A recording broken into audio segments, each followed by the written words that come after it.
welcome you out to Provo, Utah. Edwards Stadium. BYU is ready to face Boston College, the 22nd ranked team in the country. And we welcome you to Dr. Pepper's College Football Kickoff Weekend. Hi, I'm Paul Page. We're so glad to have you here.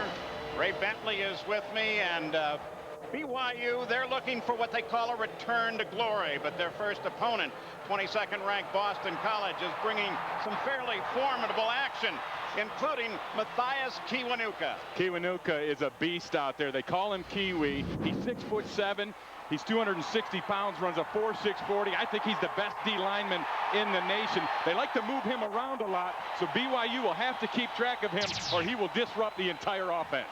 On the other hand, BYU has a brand new young head coach in Bronco Mendenhall. He's what the name suggests. He's fiery, he's bright-eyed, and he's ready to go. And everyone we talk to is so excited to have Bronco Mendenhall here and running this program. He's bringing a lot of energy, vision, discipline, and accountability to the table. Now, he is also the defensive coordinator, and he loves to bring pressure out of that 3-3-5 front. And Boston College coach Tom O'Brien told us they blitz getting off the bus. So the key will be how BC can handle that BYU blitz. And BYU won the toss, and they will receive. Lavelle Edwards Stadium. Look at the Y out in the middle of the field. That's the first time they've done that. Vince Welsh, Boston College got in a little late last night. It's 11 o'clock Eastern time, so it's a long day and a short night for the BC Eagles. But maybe what's most important is when the teams from the east travel west to the mountainous areas, altitude is always a question mark. Altitude and its effects. In fact, when you talk about the battles between altitude and its effects, Boston College at sea level, whereas Lavelle Edwards Stadium here at BYU is about 4,500 feet above sea level, and with temperatures possibly reaching the low 90s in the second half today, the conditions could definitely be a factor for BC. And the season is underway. Quick move up to about the 14 of BYU. Brett Cooper handles the ball.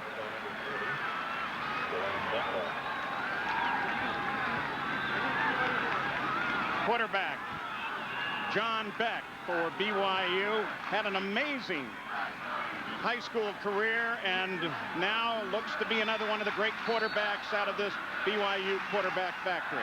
And it's a new offense for John Beck, so we'll see how he has taken to the new look.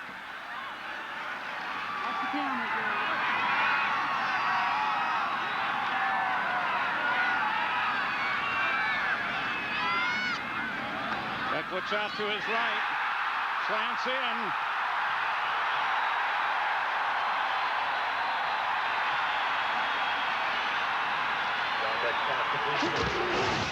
For Brigham Young University, we take a look at the backs, the receivers. Keep an eye on Todd Watkins, who will line up with Brown, Meikle, and the rest. And in the offensive line, Keel, the two Reynolds, their brothers, first time that they've played on the field side by side.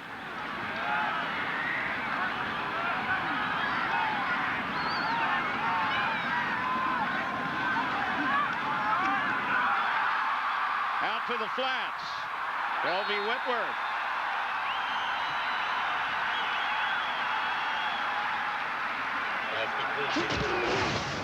Boston College on defense. Kiwanuka, of course, out of Indianapolis. He's the guy to watch. But Washington, B.J. Rajay. And then further back, Ricky Brown, Ray Henderson, and Brian Toll. Toll was the freshman of the year last year. So Kiwanuka made that tackle on the last play, and to me, he's the guy that really makes it go for this Boston College defense. He's lined up right up top right here. Looking out to his right.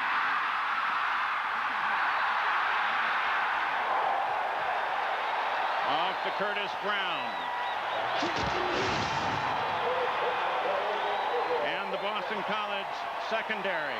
Juwan Tribble out of Cincinnati. Ryan Glasper, Marianum, and Jazzman Williams.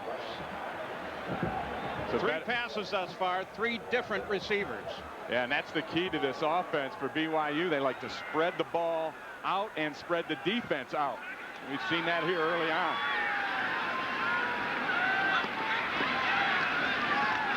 The shotgun, the handoff straight up the middle.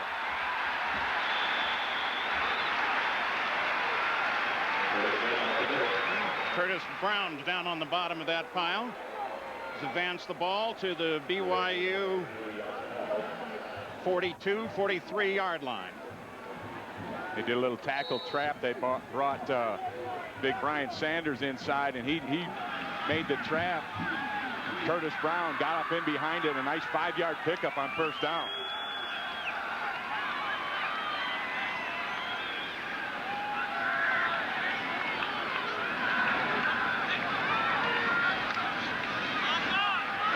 Looks out to his right. No good. It was intended for Joe Griffin, wide receiver. On the Boston College side, there's Coach Tom O'Brien, longtime coach. Boston College, graduated out of Navy in 1970. 8 years at BC. And he's really made BC a national program. That's one of his big goals, and he's very excited about the fact that they are now members of the ACC conference this year. In fact, we talked to him. He said it's kind of almost like getting a new job because he has 8 different opponents this year that they have never faced before that he has had to prepare for. It'll be 3rd and 4 for BYU. The officials slow the game. ACC officials on the field. Mountain West up in the booth.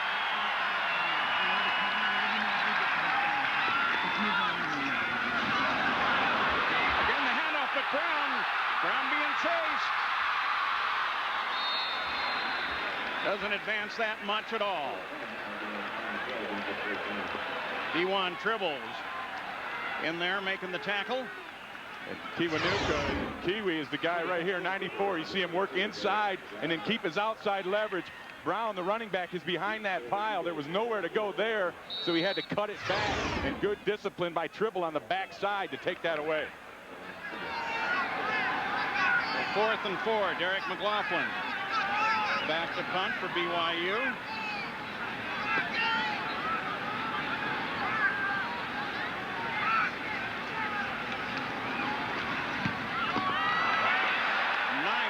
Good hang time. Ball drops down on the 2-yard line. A 57-yard punt for Derek McLaughlin.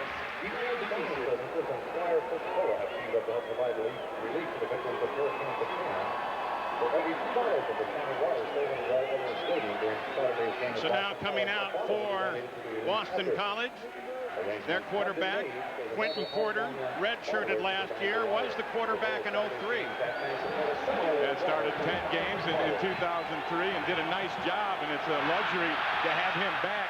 He has 5 years in this offense. And he's looking to pass. Connects across to Larry Lester. We'll take a look at the BC offense. Whitworth Palmer, Will Blackman is stout, playing a bunch of positions. Larry Lester and Chris Miller. The offensive line, Jeremy Trueblood out of Cathedral in Indianapolis. Martin, Ross, Beckman, and Sherrillis. There's an injury on the field right now. Nate Solberg, the defensive back for the Cougars, is slow getting up and being tended to on the field. And they had injury problems in that secondary during training camp this year. And talking to Bronco Mendenhall, he said he had 11 different guys miss time for a total of 2 weeks. And you see him kind of get his neck in an awkward position when he left his feet to make that tackle. I think they were a little bit worried about Solberg anyway. Well, they're worried about everybody back there because of the injury picture. They're only recently fresh. Yeah, with the scheme that they run is very complicated. They have 5 defensive backs in the mix, and they line them up across the field right in a straight line, and then they have to go from that spot to where their responsibility is, and there's a lot of thinking and understanding that has to go on to get guys in the right position.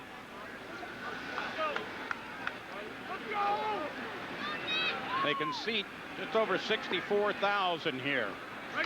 We mentioned that out center of the field, this is the first time that Brigham Young has actually put the Y out in the center of the field. That's all part of their let's bring it back. Let's return to the glory days. Another thing Bronco Mendenhall did with that, he invited alumni back, had over 700 people show up.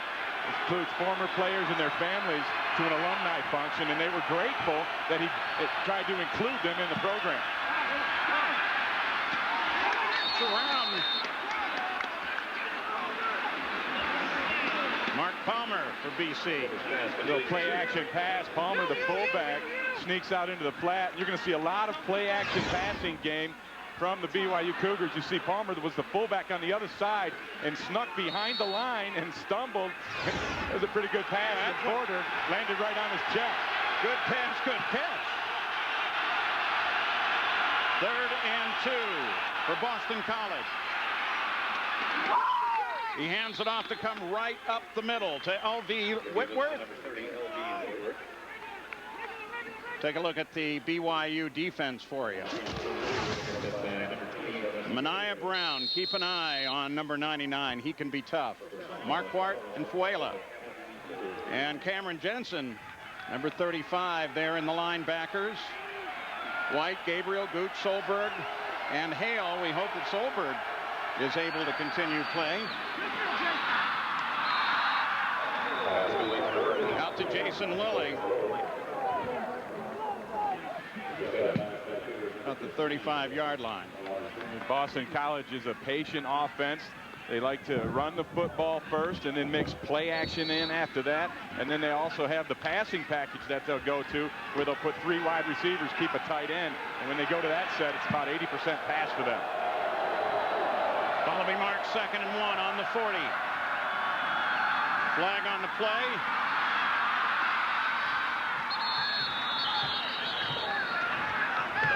Again, they go to L.V. Whitworth. And Dustin Gabriel made the tackle. That was a nice cut by Whitworth. Reading the blocking scheme, cut the hole was originally designated to be on the right side. He cut it all the way back to the left. Offside. Number 99 defense. Penalties refused. First down. First down on what was a 13-yard gain for Whitworth. That was Mania Brown who was called offside. But this is your typical Boston College type drive. Run, play, pass, hoping not to get into a situation where they have to throw the football. 1st and 10 and into Cougar territory for the first time. Again, he passes it off to Whitworth. Once again, L.V. Whitworth on the carry. And no gain on the play. Yeah, Mania Brown made up for the offsides on that last one as he comes in and makes the tackle in the backfield, shooting down the line. You're going to see Mania Brown right up here. You see him go around the corner and then flatten it out. Didn't get caught going upfield, flattened it down and was able to catch up to the running back and make the tackle. Well, Ross Bentley, you said keep an eye on Mania Brown as well. Good football player. Fakes the handoff. Now he gets in trouble, and it's thrown for a loss. But there's a flag down on the play, thrown from the sideline. Again, Mania Brown right there. Vince Beula also in on that pile. But BYU offsides again. And I know Bronco Mendenhall has an aggressive style to his defense. He likes those linemen. Number 99 defense. 5-yard penalty for the previous spot. Repeat 2nd down. He likes those linemen to get up to the line, take as much of the ball as they can. But Mania Brown, he's taking too much. That's 2 offsides for him in the last 3 plays. That comes under the heading no guts, no glory, though. When he does move, he moves good. He is going for it, but they got to back him up a little bit. That's easy to fix. There's Brown right here down on this end. We'll see if he stays onside. Going to look to throw to the right side. Intended for Will Blackman. That was Nate Solberg on the coverage, so he's healthy and back in the ball game, which is good news for the Cougars. And that's pretty good coverage there. He came up and pressed Blackman at the line and disrupted the timing of the route. Hence, the ball was overthrown.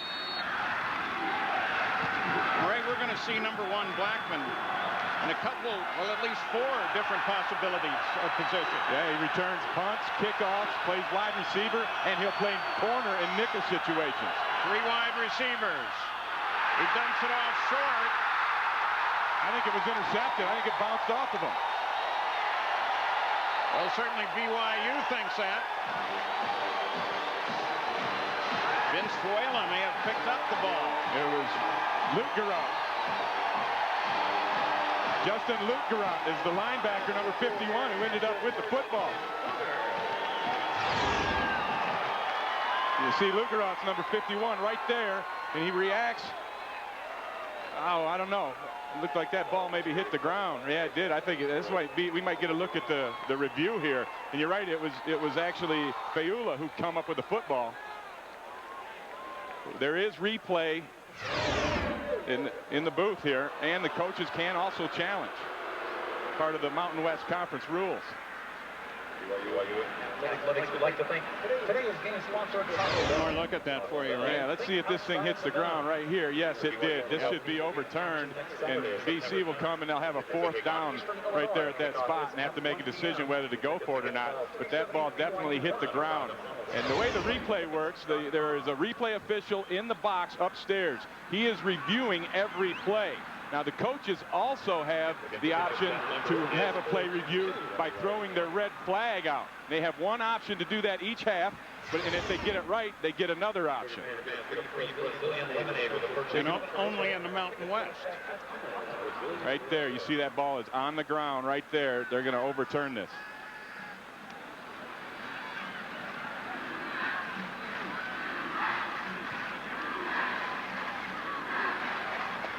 Take a look right there. That ball bounced off the ground, in my humble opinion. Intended for Laster. You see Laster gets right back up, number 6, and goes right back after it.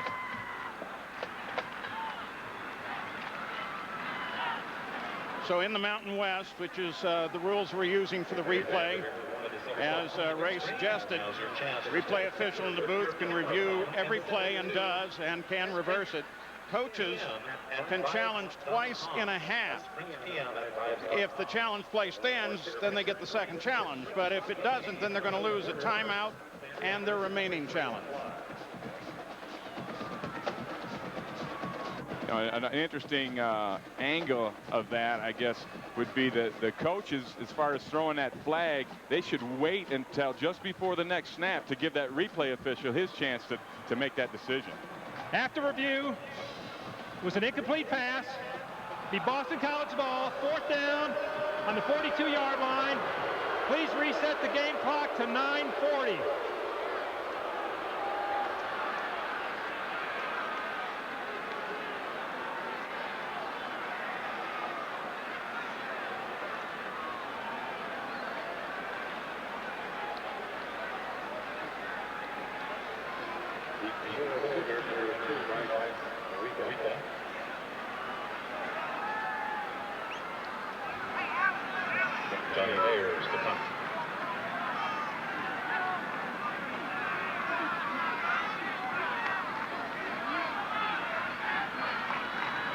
Well, there's no score at Brigham Young University. 9 minutes and 40 seconds left to go the first quarter. We welcome you to Dr. Pepper's College Football Kickoff Weekend here on ABC. We're glad to have you here. Today, number 22, Boston, and the Cougars of Brigham Young. Johnny Ayers. Nice punt. Falls on about the 9, takes a BYU bounce. So we're underway in Provo, Utah. Today they call it Cougar Town. Provo, Utah, we're scoreless in the first quarter with 9:28 to go. Boston College rated 22 in the country. There's John Beck, the quarterback, number 12. We had an incredible high school history. Mountain West, by the way, now 2-0. TCU had that win over Oklahoma.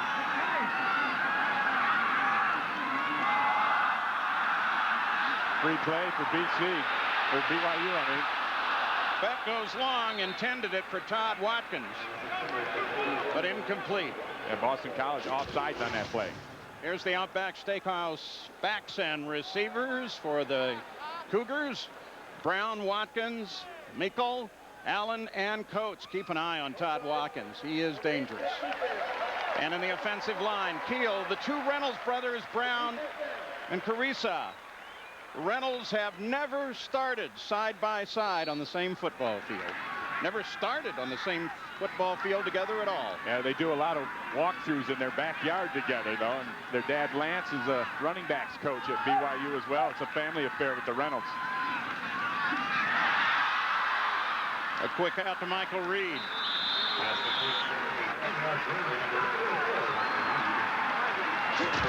And here is your Outback defensive line for Boston College with Matthias Kiwanuka. He is everything you could ask for.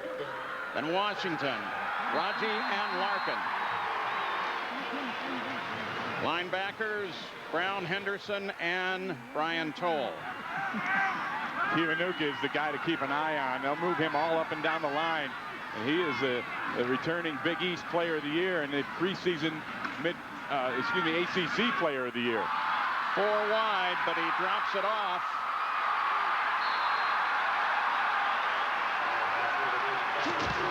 Nafu Tahi. And there's your BC backs. Tribble, Glasper, Annam, and Jasmine Williams. Dewan Tribble, the field corner. He'll play to the wide side. He is their top cover guy.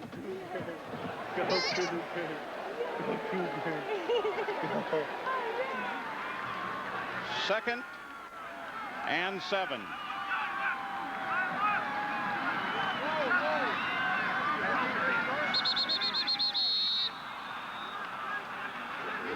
A quick call off as they stop the play.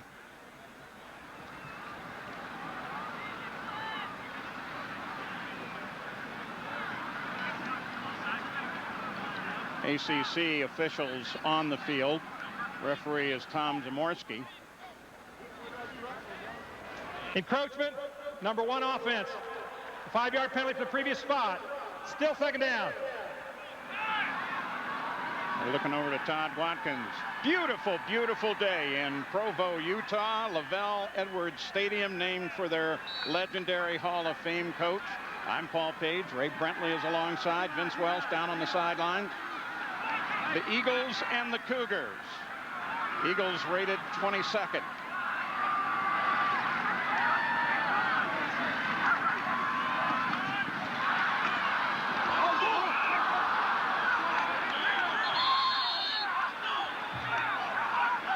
Well, the officials haven't made a call yet there. They're marking the ball where the fumble was recovered at the end of the play.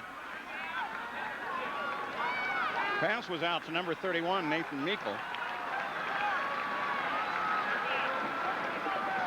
This is a third and long situation now, and that's really not a good situation for the BYU offense. They're a short, precise passing type of offense, and they just soon throw the short balls and have run after the catch rather than try and be in a long yardage situation and have to throw the ball. Now we have the red flag on the field right down here on the bottom. You can see it, and that means that Tom O'Brien has challenged the previous call.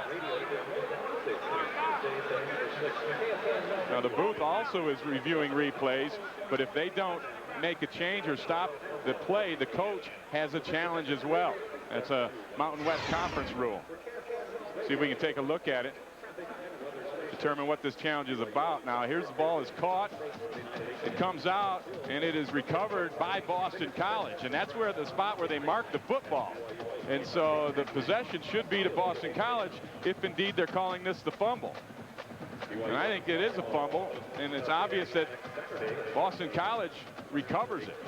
And that's where they marked the ball, but they kept the ball in BYU possession. BC's number 53, Jeff Burns, pressured that fumble, and it once again and recovered. the rules for instant replay worked pretty good in the Utah game last night.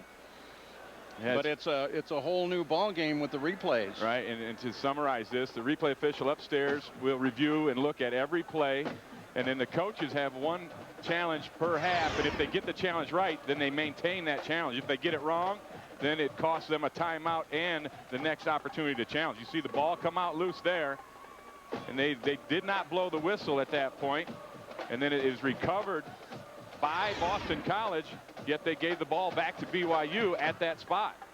So this may well be Boston College football right there at the 24-yard line. Number 12 is the quarterback for BYU, John Beck, out of Mountain View High School, Mesa, Arizona, and there's Tom O'Brien. He issued the challenge. First time that we at least have seen that. Yeah, I think that's an excellent move by Tom O'Brien to throw that flag out there, because it's obvious that his guy, Jeff Burns, number 53, recovered that football. And the officials marked it at the spot of the recovery. Now, had they marked it prior to where the ball came out and maybe a forward progress thing, it would be different. Play will stand is called on the field. Boston College will be charged a timeout and has no other challenge. Boy, I'm not sure I understand the reasoning behind that. And if indeed they're going to say it was the ball came out late, then they should mark the ball up where it came out, which is right past the 25-yard line. And they've marked it instead just short of BYU's. And you saw they took Tom O'Brien's red flag away. No more for you this half. Well, I tried and it didn't work. 3rd and 11. Ball's on the BYU 24.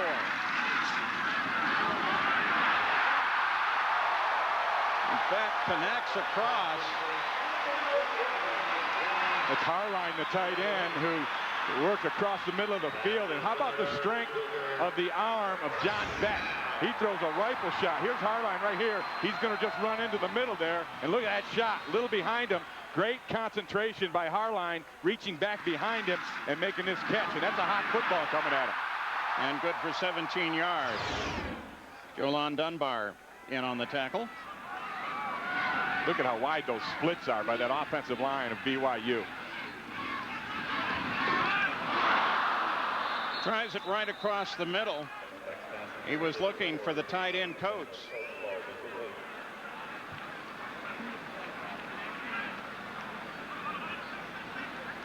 BYU has a new offensive coordinator this year. Robert Anai is calling the plays. This is the first game he's ever called the plays, and he's the one. He's also a former offensive line coach at Texas Tech. That's where he brought this offense over from. And one of his rules about splitting out is you split as wide as you can and still be able to secure the inside gap. And that's a big part of the plan, is to spread defenses out. Out of the shotgun. Back out to his right. And he connects with Tahi once again. Fahu Tahi splitting time at that running back position with Curtis Brown, and he gained 15 pounds of muscle in the offseason. He's up over 250 pounds at 6 feet tall. That's a rolling bowling ball coming at you, and he's very good as a receiver out of the backfield and hard to bring down, as you just saw. Now Tahi will average 3.6 yards of play when they get it out to him. So he would fit into the game that you would think Bronco Mendenhall is trying to put together.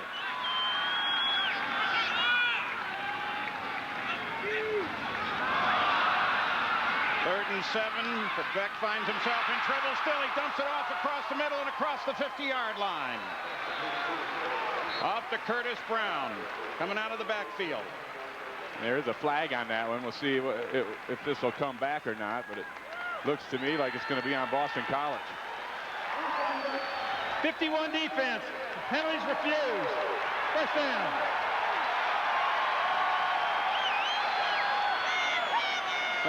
A little luck there. Yeah, Jake Ottolini is the player that was offsides, number 51. He's coming out on the outside working there, but One of the things that impresses me about John Beck is his ability to move in the pocket, and he has the good enough feet that connect to the arm that when he has to throw on the move, the feet are set and the ball comes out with accuracy. And that's perfect. 9 out of 11 for him, and that's what they want to do. Short, precision passing type offense. Now the shotgun, but flag called across the line just a little early there for BC. Yeah, the question is, did Eddie Keel pull him off?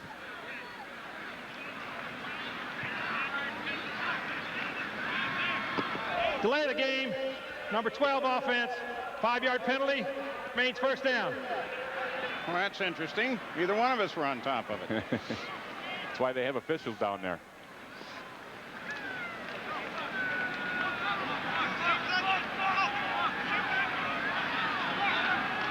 So the Cougars of BYU come back to the line. Here's Matthias Kiwanuka lining up here on the outside. With those wide splits, look how far he is away from the quarterback at the snap. They had him in coverage there. Oh, straight across the center once again for Johnny Harlan. It's a little zone blitz type look where Kiwanuka, they use him in different positions all over the field. Dropped him in pass coverage this time. And Harline just beat him across the face to make that completion. Good for 13 yards and a first down for Harline.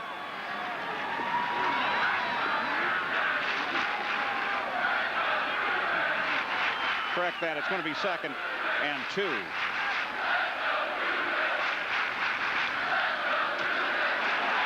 Coming sweeping around the left. Curtis Brown. And let's go down to Vince Welch. Paul, Boston College coach Tom O'Brien downplayed the altitude factor here today. 4,500 feet above sea level for LaVell Edwards Stadium here at Brigham Young, whereas Boston College is just a few feet above sea level back home. But even though he downplayed the effects of it, we're seeing some different defensive line rotations. So Matthias Kiwanuka was out for several plays in that last sequence, but he's back on the field now, but keeping fresh bodies out there, maybe to combat some of the effects of the altitude. And the physiology of that's pretty plain, and less air up here. Off to Brown, and again a flag on the play. Yeah, it looked to me like Eddie Keel held Matthias Kiwanuka on that play. They ran right at him again. And Kiwanuka got an escape, a release, and Keel held on. Holding, 59 offense. 10 yards to the previous spot. Repeat first down. So, John, we're underway here. What's going on in New York? Well, Paul, it's the Taco Bell update. The Fighting Illini of Illinois trailed throughout to Rutgers, but they forced overtime. Rutgers got a field goal. Tim Brasic finds E.B. Halsey, who's out of New Jersey, really wanted to play this game against the Scarlet Knights, and he sets up Pierre Thomas. And Ron Zook wins in his debut as the Illini head coach. Paul. Thanks, John. Back at BYU. The Rutgers, Illinois information there. Quick throw off to the right side.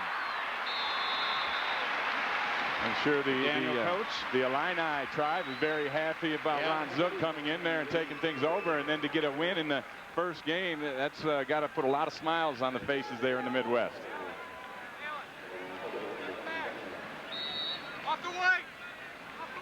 Bronco Mendenhall, bright-eyed, very aggressive guy. New head coach for Brigham Young University.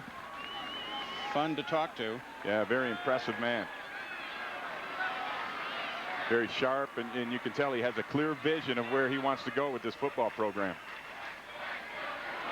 Whoa! The top of his head, and he just loses it. Thursday night, ABC will start the football season with a spectacular celebration as the Rolling Stones, Green Day, Santana, and many more take to the stage for the NFL opening kickoff presented by Sprint. And Tom Brady and the Super Bowl champion Patriots take on Randy Moss and the Raiders in a special edition of Monday Night Football. It's that time of year again, isn't it? It is. I love it. Everywhere you look. This is a tough play call situation for Robert Anae, the offensive coordinator. 3rd and 22. I don't know that he's got a whole lot written down for that over there.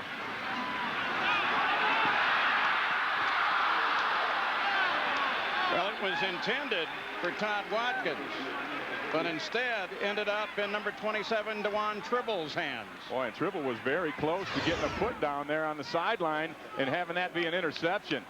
You see back there, really 3rd and 22. Hey, let's take a shot and throw it up to my guy. But you see that catch right there, and yeah, he kind of landed on the sideline with his hip. So I think that's a good call, as it being out of bounds right there. Yeah, he's landed on the line.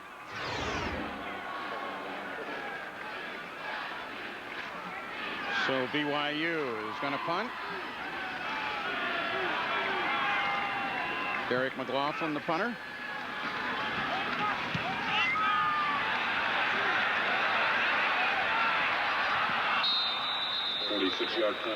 And it bounces its way beyond the end zone.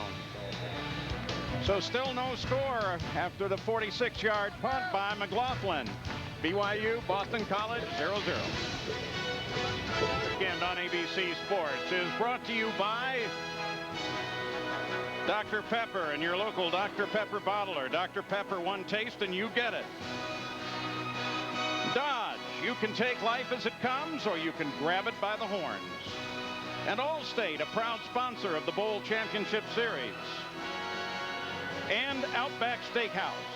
No rules, just right. Well, BYU had a 12-play drive that came up empty for him, and now Boston College will take over. And BC's put Andre Callender into the tailback position. Over the middle, no good. Callender is their leading rusher, 637 yards last year. Quentin Porter had a little pressure on him, held the ball after the throw, or before the throw a little bit, because Hale had such good coverage down the field. And you see the pressure coming from the blitz there on the outside by Spencer White. BYU will blitz the quarterback. Bronco Mendenhall told us 80% of the time they'll bring at least 5. Again down the middle. This time it's good. Number 88, Chris Miller, the tight end. Chris Miller is a senior out of Upper Arlington High School in Ohio, and talking to Dana Bible, the offensive coordinator for Boston College, he said, hey, it's his time to come out of the shadows. He is going to be the featured tight end in this offense this year, and they are looking for big things from him.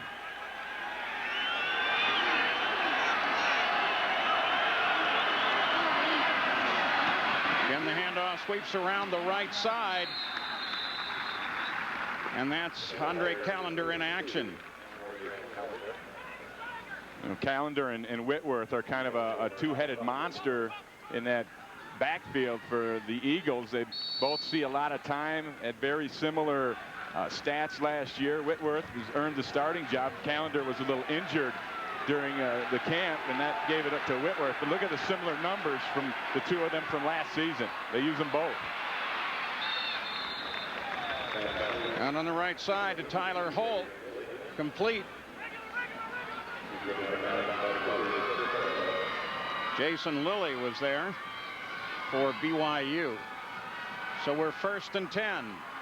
2:49 to go in the first quarter, still scoreless.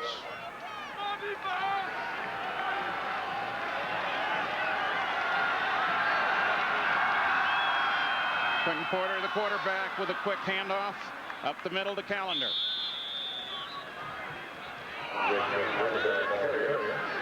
You see BYU brings the blitz on this one, and they run right by him. Right here you're going to see the blitzing linebacker. He's going to come, and he's going to end up running right by this. He gets pinned down inside. They bring the trapper around, and it's a beautiful hole right there for Callender.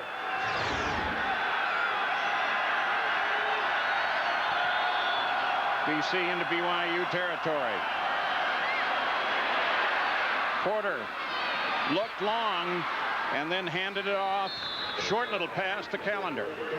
And that's the experience of Quentin Porter, being able to buy a little more time and then know where his check down is, because that was excellent coverage in the secondary by BYU. There was no one to throw the football to, but Porter, with the presence of mind, bought a little time with his feet, knew where his outlet was, and dumped it off to his back to move the chains. Quentin Porter out of Portland High School, way north up there in Maine. Looks off to his left, complete. Now the run down the sideline, finally forced out of bounds. Will Blackman, Quinn Gooch, number 25, the guy that forced him out. Well, you got to be careful when you're coming up trying to tackle Blackman, because he can make all kinds of moves. It's just a quick out, 3-step drop, and Gooch should be right here to make the tackle. And actually, he gets shaken on that one, and they run right past him, and that's what Blackman will do to you. Pass was good for 25 yards.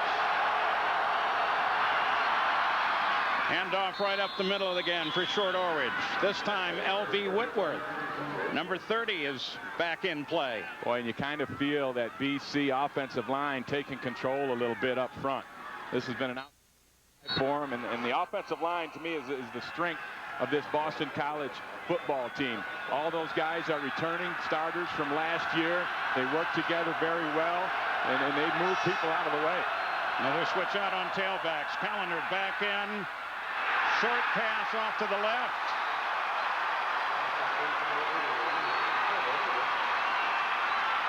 Purvis, the receiver.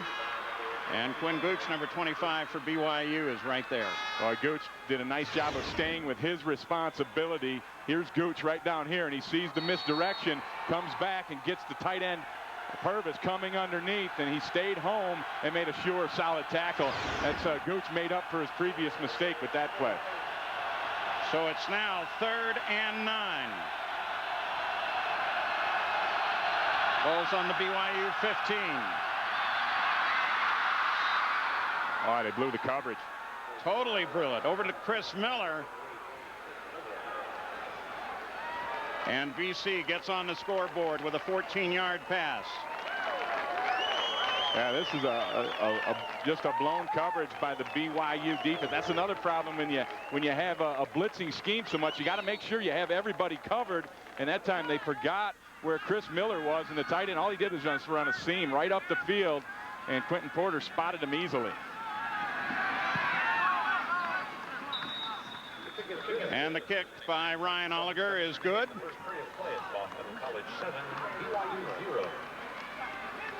We'll take another look at this one, Paul. It'll be our Dodge defensive playbook play here. And it's not one that you want in your defensive playbook, because it's just a mistake by that BYU defense to let the tight end go free. And Boston College, here's the tight end right here. That's Chris Miller.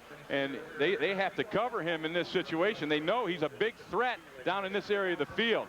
And somebody had a mental error, a mind bust, if you will, and they let that tight end run free. So Boston College in 10 plays, moved the ball 80 yards, took 3 minutes and 24 seconds in doing so, and is the first to get on a scoreboard. It's now 7-0, Boston College. Yeah, and I think the Boston College offensive line grabbed control of this football game right there in that series. And we haven't seen yet the offense that we were really expecting out of BYU. Yeah, they're trying to do their things, but so far the Eagles defense has matched them up pretty well and has been able to stop them as soon as they get near the midfield line.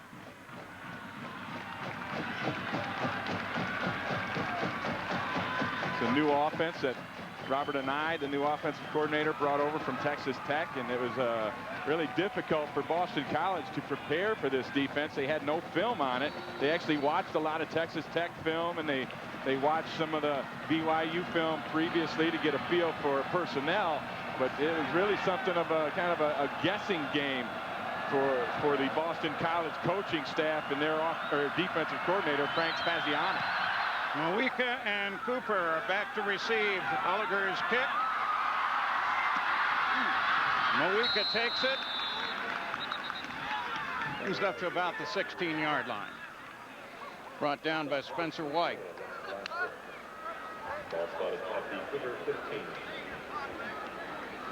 John Beck, I think, has been pretty sharp thus far. He's doing what's asked of him. You know, this offense is predicated on spreading the defense out and then spreading the football around. You see Beck, very high completion percentage there, 11 out of 14 for 83 yards. He has hit 6 different receivers out of those 11 completions. So he's really doing what he's supposed to do at this point. Back out of the shotgun. Quick over the line to his right. Takes it up to the 24-yard line as he hits his tight end, Coates. And Robert Francois, number 35, makes the tackle for BC.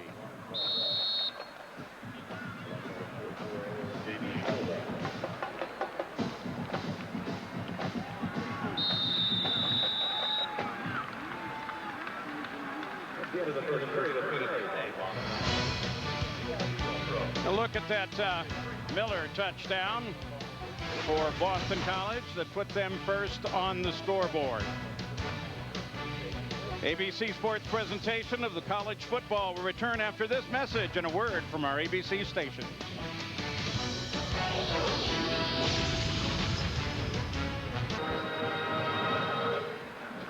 Welcome back to the Dr. Pepper's College Football Kickoff Weekend on ABC Sports. You couldn't ask for a more beautiful day here at the edge of the Wasatch Mountains at Lavelle Edwards Stadium, the home of the BYU Cougars.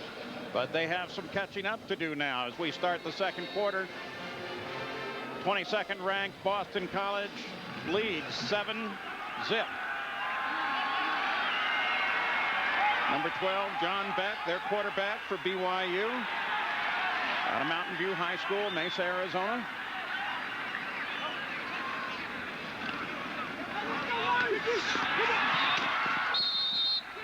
Brings it out to Matt Allen on the right side. Allen picks up another first down with that short passing game. And if you were wondering about the BYU offense, are they going to throw the football? Are they going to open it up? Well, they've had 19 plays from scrimmage thus far here this afternoon. 16 passes in just 3 runs. So, yes, they're going to throw the football. What we have yet to see out of them, though, expected is no huddle offense. Yeah, they actually, when they practice their offense in practice, they go no huddle all the time, and it kind of slows things down for them when they do go to the huddle, and it makes it easier. Here's Beck, the handoff to Brown. Plows his way up the center to about the 35-yard line. Yeah, and I think they're going to have to run the football a little bit more just to keep the Boston College defense honest a little bit. When you get that high percentage of pass, now those defensive linemen get right into the pass rushing mode, and it's more difficult to protect. So you need to mix those runs in there just to slow those guys down, if at all.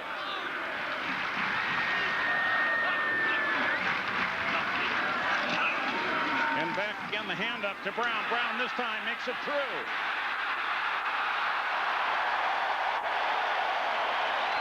Brown works his way all the way to about the 47-yard line, where he's taken down by 86 Ramella. Boston College. Brown's strength as a runner is his vision and his ability to take advantage of what he sees. Watch this cutback. This play starts to the left, and he ends up all the way on the other side of the center over on the right side, and ends up breaking a tackle, showing you the power and the moves and the explosion there. But to me, his #1 asset is his vision.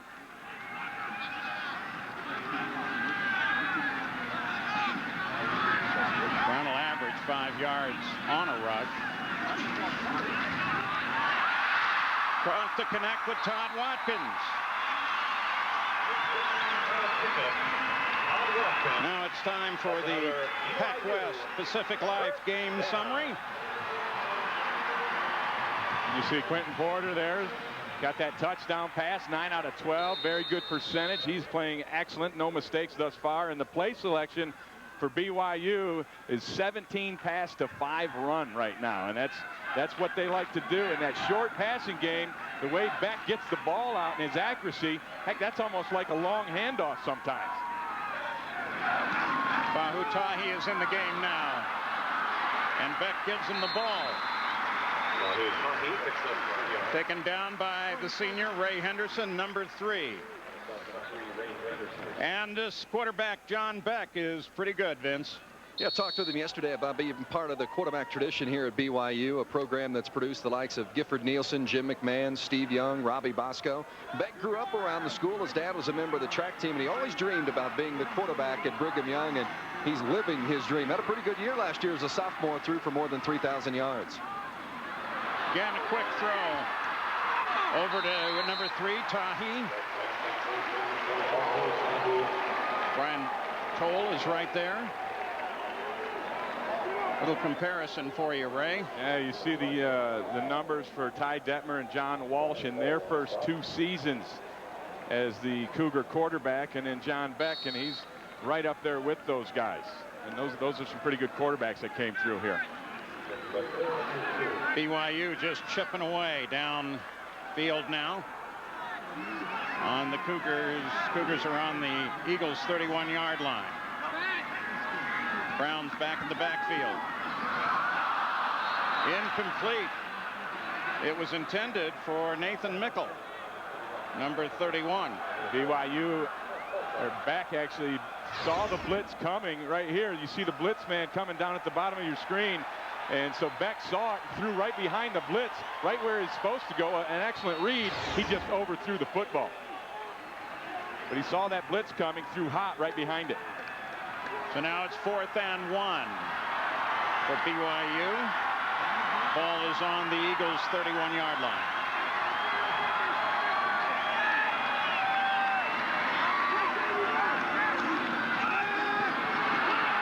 Beck's going to run it himself. I'd say he got the first down, but yeah, they're going to take a look at the spot. The mark right now, he's marking back all the way to the 30. Whoa, that's a tough mark right there, and a mark can be reviewed. So we'll take another look at that ourselves and we'll see where he ends up. But he's got to get past the 30-yard line. You see Henderson, the linebacker, comes up to make the play, and his knee went down just past the 30-yard line, but they marked the ball on the 30-yard line. So it's now 7-zip, BC over BYU. We're in the second quarter. And we welcome you back, Provo, Utah, though the mayor has dissolved the borders and now calls this Cougar Town for the day in honor of the BYU Cougars. Bronco Mendenhall, brand new head coach for BYU, has already been scored on by the veteran Tom O'Brien and his crew, and the spot stands. Yeah, the crowd not too happy about it here either. Nor should they be. Quentin Porter decides to run it himself. He's up past the 40. Comes down at about the 42-yard line. And a flag on the play. Porter has that ability. Offsides. 99 defense. Penalties refused. First down. Boy, that's 3 times now on Mania Brown lining up offsides. And boy, that's the first thing they teach you. They ought to be able to correct that. But here's Porter, and one thing that the offensive coordinator Dana Bible told us about him is that he's a tremendous athlete, and he's starting to understand how to use that, and he used it perfectly in that scramble. You had some pretty good days with Dana Bible, didn't you? Yeah, worked with him back in the Cincinnati Bengal days. And off to Whitworth up the middle. Dana Bible's from the Cincinnati area, as is Tom O'Brien, and they do a lot of good recruiting out of that Cincinnati area. They play wonderful high school football all throughout Ohio, and in particular in Cincinnati, and they have really tapped that area and come up with a lot of good football players from Cincinnati. Yeah, you just draw about a 100-mile circle around Cincinnati, and a lot of recruiting there for Boston College. 2nd and 7. Ball's on the 45. Porter looking to pass, gets it off to Whitworth. Let's take you back now for the Dodge defensive playbook. We'll go back to that 4th down stop by the Boston College defense, and I want you to watch this area and this area. That's where the receivers are going to come out, and they are going to be covered up completely. There is nowhere to throw the football here for Beck, so he's got to scramble, and when he scrambles, Ray Henderson drops out of his coverage, comes up and makes the hit and forces the stop on 4th down.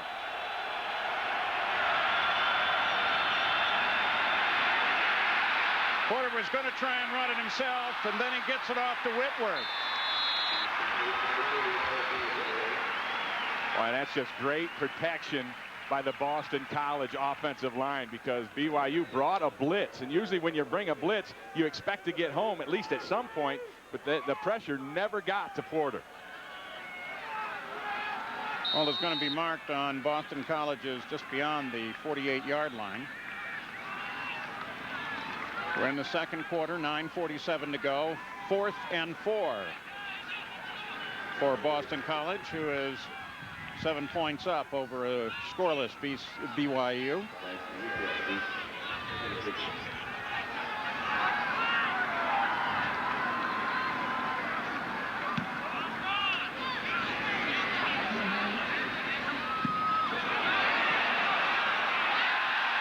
Well, Mawika was right there. There's a fight down there on the field. Yeah. On the other side by the 10-yard line. They threw a flag on it. 52-yard punt.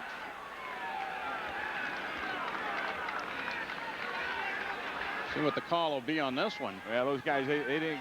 You play on special teams, that's a lot of times your only opportunity. So they go out there and they go out with intensity and fire, and a couple of them mixed it up, and we had a flag thrown after that. A little extra camera time too, though. Yeah. You just want to hit somebody when you're down there, and that's your one chance. Hey, I'm on special teams. I'm going to give it everything I got and try to help this football team. After the play, personal foul against the kicking team, personal foul against the receiving team. They offset. First down. We have a TV timeout. Yeah, but there's your warning, isn't it? Don't do that again. Well, now it's time for this week's Aflac trivia question. And the question is, how many quarterbacks from Boston College and BYU have played in the NFL since 1980? We will have the answer for you when we come back. The Dr. Pepper College Football Kickoff Weekend on ABC Sports is brought to you by Chevy. The new Chevrolet is an American revolution. Aflac. Ask about it at work. And IBM. Become an on-demand business. IBM can help. Back in Provo, Utah. Lavelle Edwards Stadium. BYU with the ball. Right on their 20, just a little short of their 20.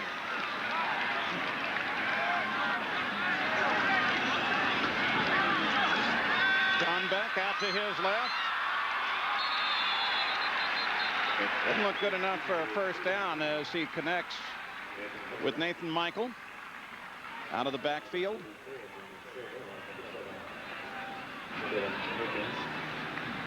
Michael's a guy who's an interesting story. Came here as a walk-on, in fact still is a walk-on. Went to Idaho Falls High School, Snow Junior College, was a running back, and came here and was 195 pounds when he came here, and they said, you know, we need you as a receiver. They had him lose about 20 pounds. He increased his 40 time and has worked his way into the rotation. Lanky kid, 5'9". Again, the look is to the left.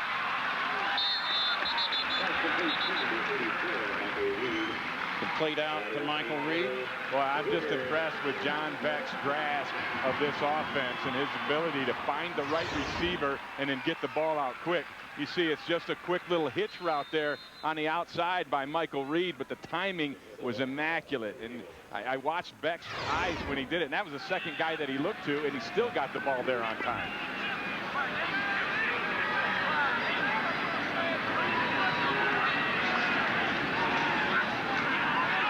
Beck out of the shotgun, finds himself in trouble, dumps it off on the left side. Over to Fahutahi.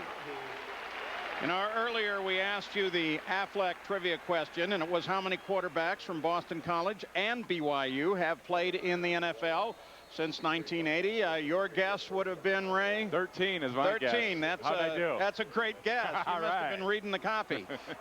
I'll tell you, it's a heck of a list of names here, though, from each side. You have, Doug Flutie. Everybody knows Doug's still playing in the National Football League, and then Steve Young on the other side. Mark Wilson. Just some great names from the history of each of these teams. Well, we're 7-0, Boston College, but the last was good enough for a 1st and 10 for BYU as they start their drive upfield, still in their own territory with the ball on the 42-yard line. Here's John Beck's numbers. He's gone to 8 different receivers, which is part of what Coach Bronco Mendenhall said he wanted to do.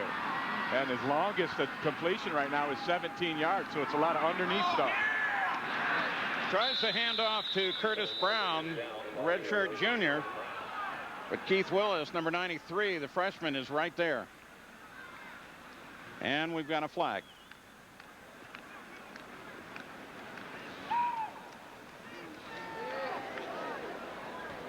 Holding, 65 offense.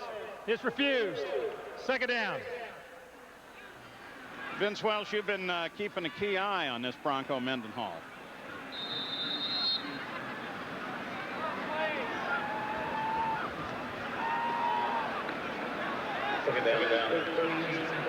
Why? That's Mendenhall. We'll catch up with Vince about that in a minute here.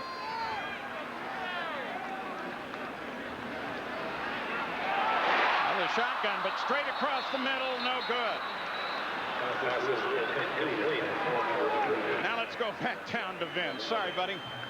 Well, we talked earlier with Bronco Mendenhall about establishing the alignment. He kept talking about the alignment, establishing the alignment with the university and the tradition of the program. He brought back the traditional uniforms. He put the players' names back on the jerseys. The Y is now back on the helmet. And you might notice also at the middle of the field, the Y is their center field logo for the first time ever here at Lavelle Edwards Stadium. So getting back to the old school tradition and the success of Brigham Young, first and foremost on the list of goals for Bronco Mendenhall as head coach. 4 wide receivers. As Beck overthrows Nathan Mickle, intended receiver, number 31.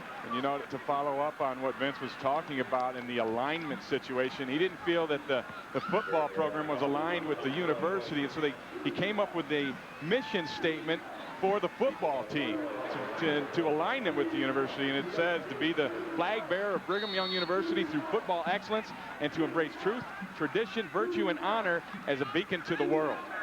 That's some pretty deep stuff. Well, Brigham Young is a different. And it's also a very high standard that he's setting for these players. Exactly.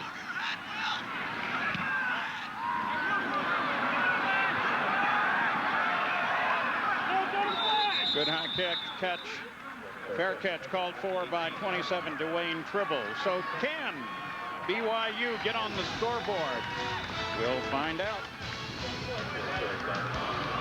The Sasquatch Mountains, you're watching Dr. Pepper's College Football Kickoff Weekend on ABC. Lavelle Edwards Stadium, the home of Brigham Young University. And Boston College will put the ball in play on their 12-yard line. 1st and 10. Porter quick out to the right side to Mark Palmer. And it looked like Palmer was going to get away for a minute there.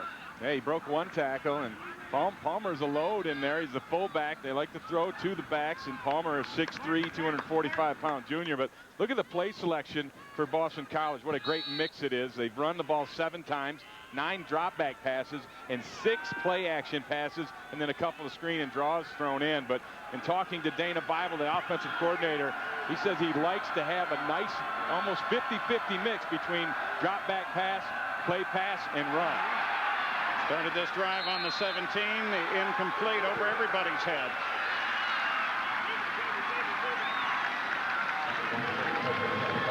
Coming up next, the Valvoline halftime show. John Craig and former Notre Dame All-American Aaron Taylor will have the scores and highlights, as well as a report from the ESPN Game Day gang from the site of Notre Dame Pittsburgh.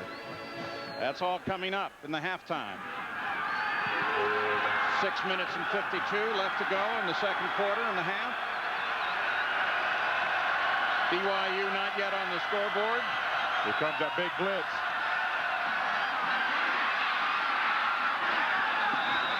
Pass over to Kevin Challenger. Number 84, Kevin Challenger. Boy, Boston. BYU brought the house on this one. It's going to be close as far as the mark, but look at all these blitzers coming. You got 7 guys coming on the blitz, 4 in coverage. And they ran a little receiver screen over to the other side. And that's a great way to counteract a blitz, is to run a screen pass. And so far, Dana Bible has hit a couple of those with perfect timing. And Bible had a little trouble trying to figure out exactly what Mendenhall might use in his playbook. Decided to go back to Texas Tech. As Callender takes the carry, which Texas Tech, Bronco Mendenhall insists, is only an original BYU playbook. Right, they say that playbook went back to the 1970s and BYU used it. But right now, I think that the Boston College Eagles are controlling the front of the line of scrimmage. And if you can control the line of scrimmage, you can move the football. 2nd and 7. Ball's on the 31. Porter looks to go long. Intended for Taylor Saley, but no good. And Saleh looked to me like he didn't necessarily expect the football at first. At the conclusion of today's game, we'll select a Chevrolet player of the game from each team, and Chevrolet will make a $1,000 contribution to each university's general scholarship fund. You and I get to vote on that, Paul? You do. I'm pretty sure that the word scholarship and I don't go together in the same sentence.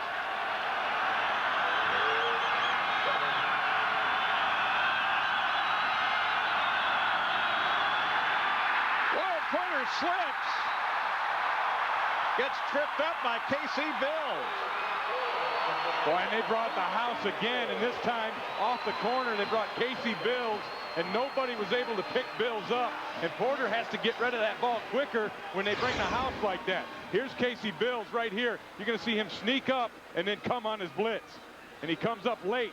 And he's out there with the linebacker comes as well, and they totally miss him on the blitz. And they bring 7. You got 4 left to cover, and the quarterback has to see that and understand that and throw that ball quickly. That time, Porter had to hold on to it. Johnny Ayers, number 46 for BC, to punt. Mawika is deep, number 2, along with Brett Cooper.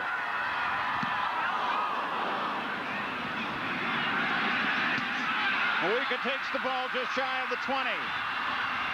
Up to the 37, 27, and gets hammered pretty hard. Yeah, Brian Toll, the linebacker, playing special teams as well, made a big hit. 55-yard punt, 7-yard return. Maybe this will be BYU's chance to score.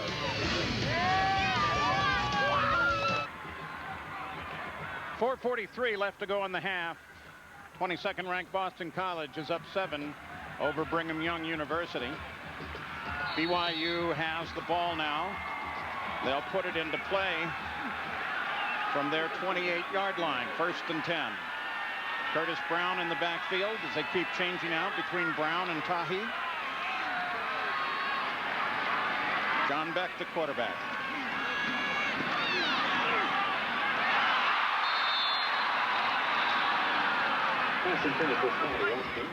Played over there to Todd Watkins. And they have, in my opinion, Matthias Kiwanuka, the best pass rusher in maybe the land, and they're dropping him in pass coverage. They got him out there in space, and now he's good enough and fast enough to be able to handle that, but that to me is a little bit of a fish out of water deal, and I would put his hand on the ground and have him come off after the quarterback every play if I was running this deal. So 2nd and 10. Kiwanuka has just incredibly long arms. Here he is up at the top. Right on cue. So Kiwanuka gets right in there. You see him, he's going to take that outside rush, a speed rush pass, bends off the blocker with his hands, and then has the presence of mind and the vision to see the ball coming, gets up there and bats it in the air. That's a good play. So for Beck, that's 4 straight misses. Now they're moving Kiwanuka over to the other side of the line. Let him try his work out over here.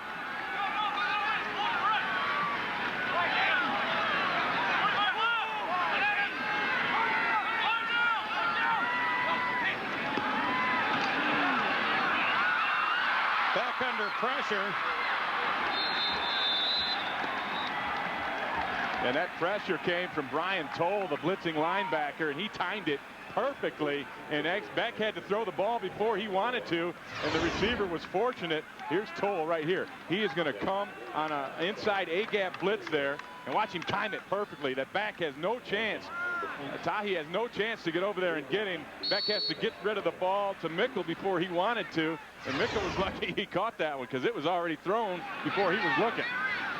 So with 4th and 14, Derek McLaughlin will punt it away for BYU. Still not a chance to score. A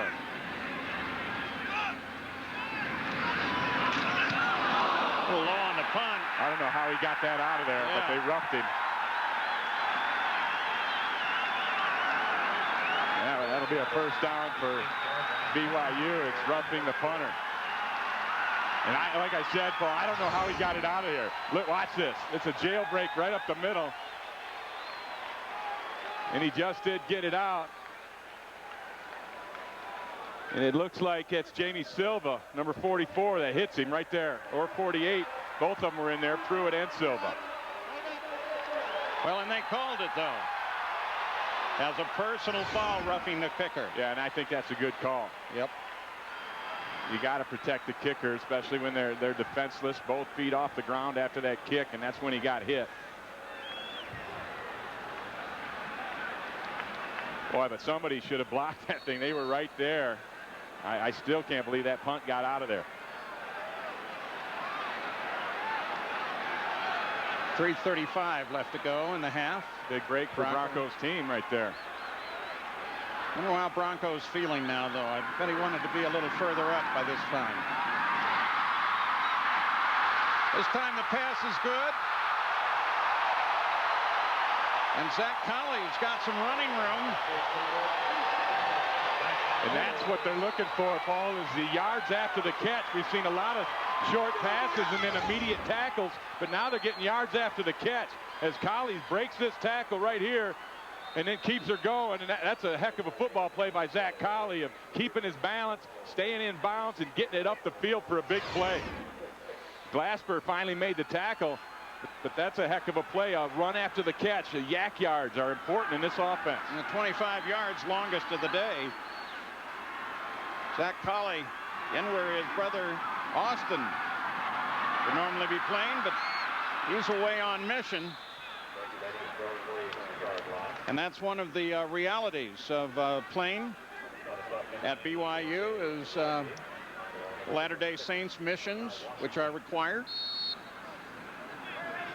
Coming up on the Valvoline halftime show, John Craig and former Notre Dame All-American Aaron Taylor will have the scores and the highlights, as well as a report from the ESPN Game Day gang on the side of the Notre Dame-Pittsburgh matchup. 2nd and 11 for BYU.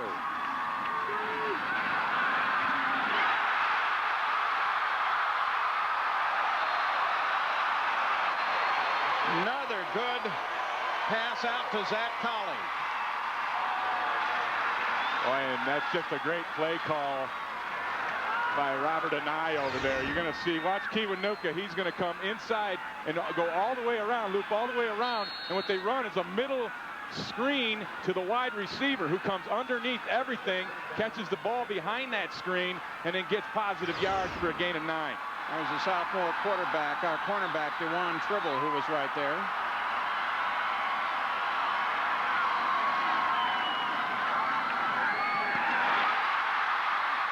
Again, he comes out right. Again, it's good. Well, and this offense is feeling it right now. You can see it, Paul. They got confidence. They're moving down the field. They're making plays. And Robert Anai has got his little call sheet right there, and he's hitting the right buttons. As Beck connects with the junior tight end, Daniel Coates. Northridge High School in Layton, Utah. BYU on the charge now. We want to get on that clock before the end of the half. Get up on the scoreboard. Pitch out almost mishandled by Curtis Brown. There's an illegal block right there. Holding is going to be called on BYU. They're going to bring that one back.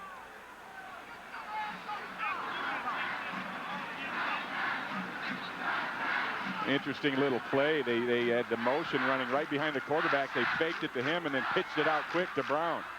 Holding, 73 offense, 10 yards to the previous spot. Repeat first down. Call on Jake Carissa. 6'5", 330-pound junior. Millville, Utah. Yeah, preseason all Midwest, or excuse me, Mountain West Conference selection. Started 11 games for him last year. Probably their most experienced offensive lineman. Look at the passing yards by BYU. Beck so far has gone to 9 different receivers. And he's hit 22 out of 30 for 177.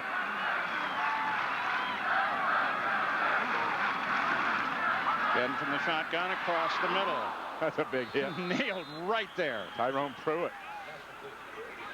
Talked to Tyrone yesterday in the hotel, got on the elevator with him, and he took an entire pizza up to his room by himself. So he's well fueled for this one, and you saw what he can do with it. And BYU calls timeout. Johnny Harline took a good portion of that pizza right in the face there. Yes, he did. So BC is leading, but BYU wants to get on the scoreboard. State in one of college football's great interstate rivalries. That's Monday night, 8/5 Pacific, right here on ABC. And for all the latest news from around the country in college football, log on to ESPN.com, search college football. Flags down.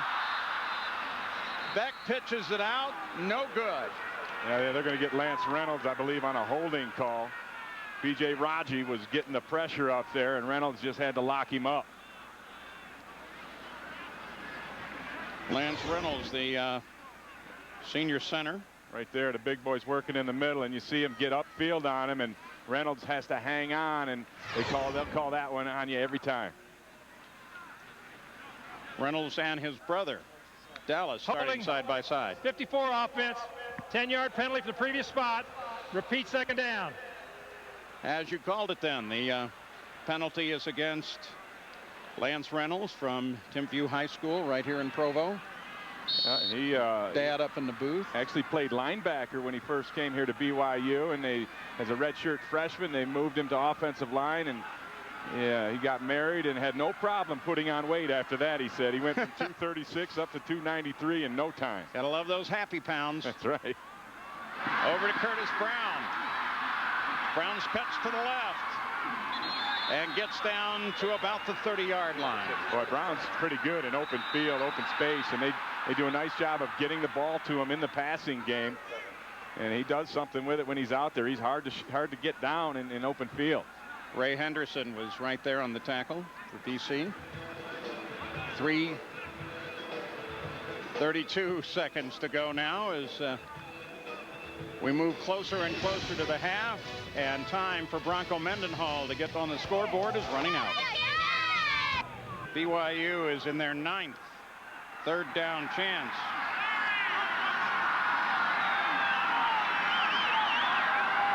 Converted 3 of the previous ones.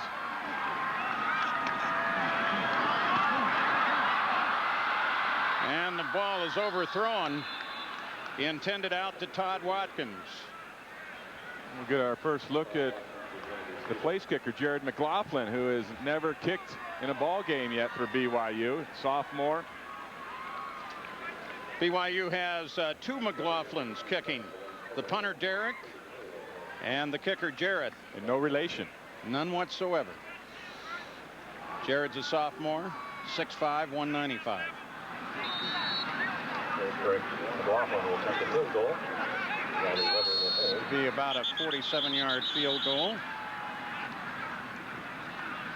Boston College looks like they take a timeout to make sure they're lined up properly on this, and probably also to ice this first-time kicker here. Hold on to it. I'll be back. Yeah, that helps the nerves, doesn't it? Just when you're ready to go, and then yeah, they pull the rug out on you.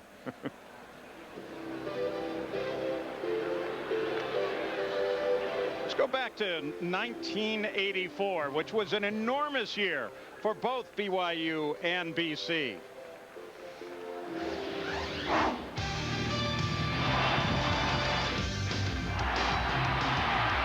Throws it down. Caught by Boston College. I don't believe it. It's a touchdown. The Eagles win it.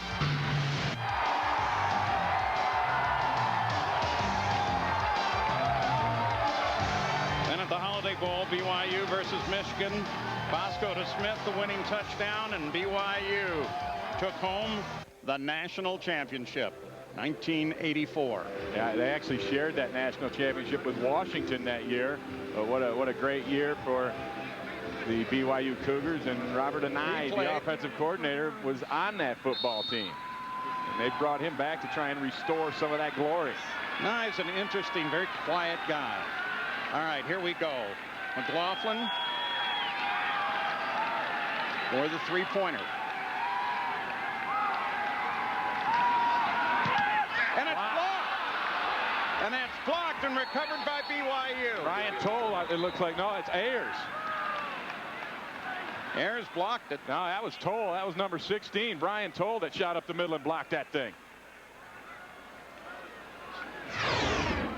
Here's Toll right here in the middle. Watch him get through there and get some elevation. See him swim through the gap and then gets the elevation and gets the right hand on it. Heck of a play by Brian Toll, a freshman All-American from last year, an effort type of player, and you saw it right there. It makes a huge play. That extra effort pays off.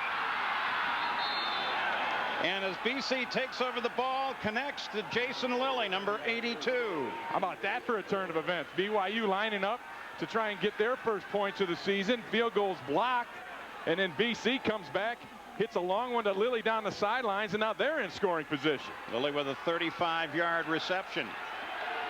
14 seconds to go in the half. 1st and 10, Boston College. They're up 7-zip. BC has one timeout left.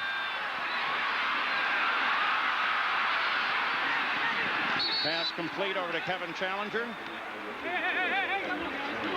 And he got out of bounds with 1 second left, or excuse me, 7.1 seconds left. So they have a chance to go ahead and snap it one more time if they want to. I think that's what they're going to do. They still have that timeout ball, so they can go ahead and try and take another shot at the end zone. Oh, no, they decided to kick it. So number 20, Ryan Oliger, is going to kick for the three-pointer for Boston College. Yeah, I think we see BYU in this position just a couple seconds I think ago? you have enough time to go ahead and take one more shot. But O'Brien wants the points. And he gets it. So BC goes 10-0 over Boston College, a 39-yard field goal. And over on the sideline, there's Coach O'Brien. Yeah, he's pleased with that. He always is in that squat. That's probably from his Marine Corps days. Yeah, well, he went from looking at a 4-point advantage at halftime to a 10-point advantage in a matter of 20 or so seconds on the clock. Coaches get excited about that kind of thing.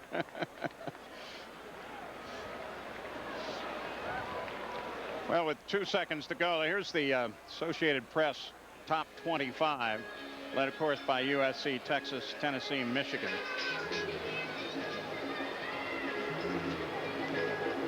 And the second half of the top 20. And there's the bottom half. Boston College sitting there 22nd. But both coaches kind of pshawed that rating coming into the season, saying that's really last year's rating. That's you get that based on the merit of last year and the strength of the program, and also some projection. You know, people say, hey, they got this guy back, that guy back. They should be a very good football team. Well, you get one gimme for the start of the year. Yeah. Can live on glory through the summer. Well, they always say, Paul, it doesn't matter where you start. What matters is how you finish. The slogan for BYU is a return to glory. Let's go back to the glory days of BYU football. Well, there is an opportunity here for Bryce Mawika, number 2, as he waits for Ryan Oliger's kick with just 2 seconds on the clock.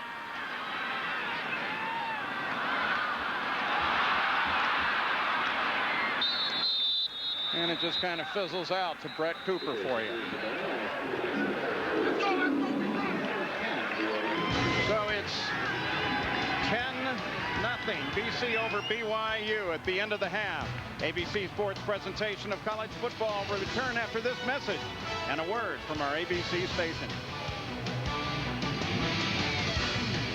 In a halftime show, Porter Miller for the touchdown. Boston College has that halftime lead. John Saunders, Craig James, and Aaron Taylor here for you as we get the season underway. And Boston College now moving on to the ACC. And there are some people that believe they're going to reach that ACC championship game. Well, you know what? And I'm not sure they're going to do that, but I think they are going to be a very good football team. I really applaud Bronco Mendenhall. This is a good debut by BYU in terms of staying in there, because I think BC is a good football team. And if BYU doesn't hang in there in the second half, they'll get smoked. They'll get run right over, because Boston College is strong, and I admire the way Mendenhall's getting them out there. Yeah, they're a very good ball team, and a lot of people were looking at what Quentin Porter's doing this year, but it's the running game. BC struggled against the run, or running the ball last year. They didn't have a 1,000-yard rusher for the first time in 7 years. They have those big, beefy offensive linemen. That's what BC's known for, those big guys. They have a lot of those guys coming back. They have to be able to establish a run, and so far they haven't been able to do that against BYU. And you can't get by without a big, beefy offensive lineman, can Well, you? you know, he always... Big, beefy, and might I add, pretty? No, you might not add that. Yeah, you can add it. Oklahoma, they certainly weren't adding pretty to their game today for Bob Stoops as he went against TCU.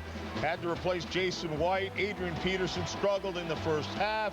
Here he runs this one in, gets Oklahoma on the board, but they're still down 10-7. But here's the problem. Rhett Bomar fumbles here. TCU recovers. A lot of porous holes in that offensive line today. Cost them big time. Oklahoma's offensive line was not able to establish control, and because of that, they had turnovers and plays like this where Ty Gunn comes out running the option. It didn't look like Oklahoma football on either side of the ball today. Robert Merrill with that touchdown run, and Paul Thompson in at quarterback this time. He gets sacked. This is the highest-ranked team that TCU has defeated since 1960, and that was Baylor. So the question is it time or is it too early to throw the dirt on Oklahoma? Well, just like watching that highlight there, I'm sitting there and I'm watching one of the defensive linemen strategically, the way they game planned against them, and a guy came in there and he hit the running back and he dropped straight back into coverage and just added another body back there. So maybe some of this is Oklahoma needs to look at themselves and say, hey, are we predictable? Do we need to make some changes here? Because teams have been studying the heck out of OU, trying to figure out how to stop them. Well, it doesn't matter whether they're predictable or not. They have to be able to control the line of scrimmage, and Oklahoma, quite frankly, didn't do that. It was interesting, though. Right after halftime, I would have loved to have heard the halftime speech, but that offensive line and Adrian Peterson, they committed to run the football and hand the ball to their best player. Well, guess what? He has a high ankle sprain. I've had one of those. It's very hard to recover from, and it's interesting to see how this team regroups and recovers and gets back. They have talent on that football team. They're young, so it's going to be the coach's ability to bring that along that determines how the seniors do. They're going to play with 15 guys at the line of scrimmage against Oklahoma until they figure out how to throw the football. 63 yards for Peterson today, but he only had 5 in the first half, and first loss to a non-ranked team since 2002. That was Oklahoma State. Northern Illinois facing Michigan today. The Wolverines, of course, going to contend for the Big Ten championship again. Chad Henne was a freshman who came out of nowhere last year. Here he finds Jason Avant. And Henny has a touchdown pass. This time 34 yards to Mike Hart, who was another freshman who came out of nowhere last year. Sophomore slump my foot. Let the pit bull, let the big dogs go, baby. Mike Hart getting in the end zone, something he does so very well. It's going to be that Michigan defense, though, and their ability to stop the run that determines how they do this. Yeah, I really do. I believe Michigan will have probably the best offense in the Big Ten. I mean, they've got receivers, they got running back, they got the quarterback. But, man, are they going to have the defense? I'm with you on that one, Aaron. I don't know that they have. They lost that secondary from last year that was aggressive, but even last year had some question marks in it. So can't win the Big Ten if you don't have a defense. Well, Northern Illinois should be in this game, should be closer, if not for a couple of turnovers. Turnovers kill you, and it's given them an opportunity to get back in. And Northern Illinois has some players over there, primarily Garrett Wolf, the running back, who's done a great job. Coincidentally, that happens to be one of Michigan's weaknesses, so it's allowed them to be in the game. But this thing should be blown out, and not even as close as it is. But they're not helping themselves. All right, Washington facing Air Force today. The debut for Tyrone Willingham as the new head coach of Washington. But he's got a team that won just one game a year ago. Air Force quarterback Sean Carney fumbles. Goldson recovers, and it sets up a field goal. But Air Force got a field goal late in the half, and that's where they stand now tied at 3 apiece. South Florida facing Penn State. Joe Paterno. How many more years will he coach? Courtney Denson fumbles, recovered by Darian Hardy, who takes it 16 yards for the touchdown. No, Joe Paterno just looks younger this year, doesn't he? Huh? Yeah. I mean, I guess when you're around as long as he is, you start looking younger. He never seems to age, and he deserves his time on the sidelines. We'll continue with more from New York in a moment. Welcome you back to Provo, Utah. Boston College leads 10-0 over BYU as we get ready to start the second half. And don't forget, everybody needs to help with Hurricane Katrina. And a call to the Red Cross, 1-800-HELP-NOW, is desperately needed. Well, I'm Paul Page. Ray Bentley is here. Vince Welsh is down alongside. And Bronco Mendenhall is the new head coach for BYU. And this is a very important game for him. But it's not going the way he would have liked. No, especially on offense right now. They have not been able to punch it in. The last time they had the ball, they moved it, and then they had a couple of really costly penalties down there in the red zone, and then got that field goal block that totally changed momentum at halftime. Take a look at some of the highlights from that first half. The only touchdown in the game. Quentin Porter hits his tight end Chris Miller for the touchdown, and then right before the half ended, Brian Toll blocks the field goal try. The very next play, Porter hits Lilly for the long ball down the sidelines.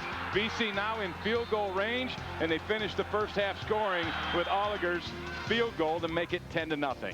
With just about 2 seconds to go, and Tom O'Brien more than happy about that. And here's our Pacific Life game summary.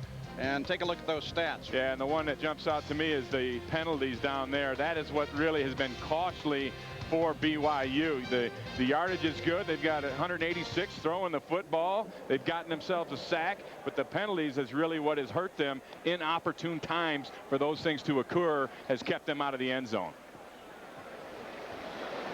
So we're ready to go again. Altitude, remember, is an issue for BC, though it doesn't seem to have hurt them. Coach Tom O'Brien said he didn't really think it was a problem, 4,500 feet here as opposed to the 11 feet normally at Boston College. He said he did some research, and they told him it takes 6 weeks of training in altitude to get used to it. And they wouldn't let him come out here 6 weeks early. Jared McLaughlin with the kickoff.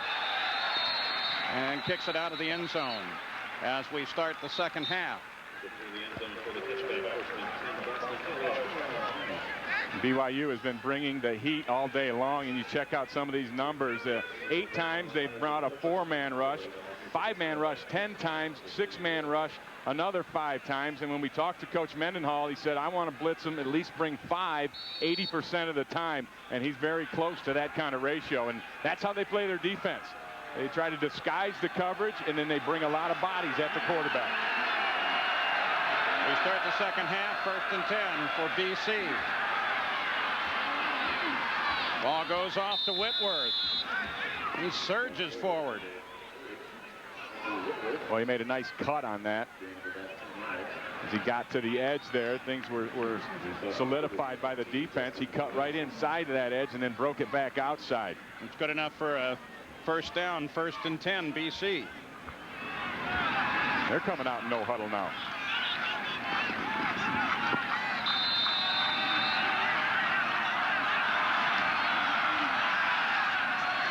Flashing over to the left.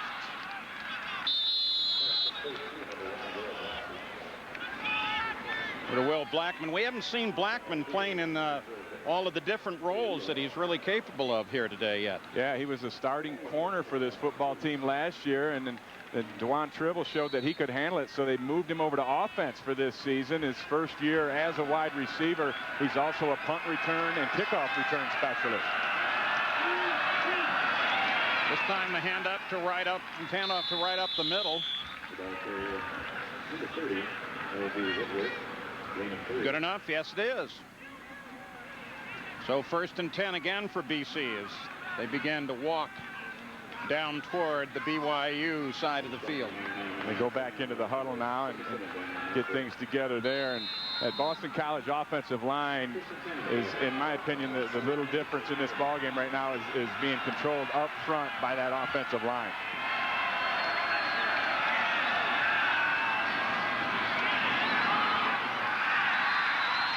Out over to the right. And it's good to Tony Gonzalez, the wide receiver. 5'11", 190 junior. Solberg was there. And just a one-man route that time by the Boston College offense. They know that blitz is coming, so they max protected and just ran Gonzalez. He was the only receiver who went on a route, just a quick little out, and the timing was good from Porter.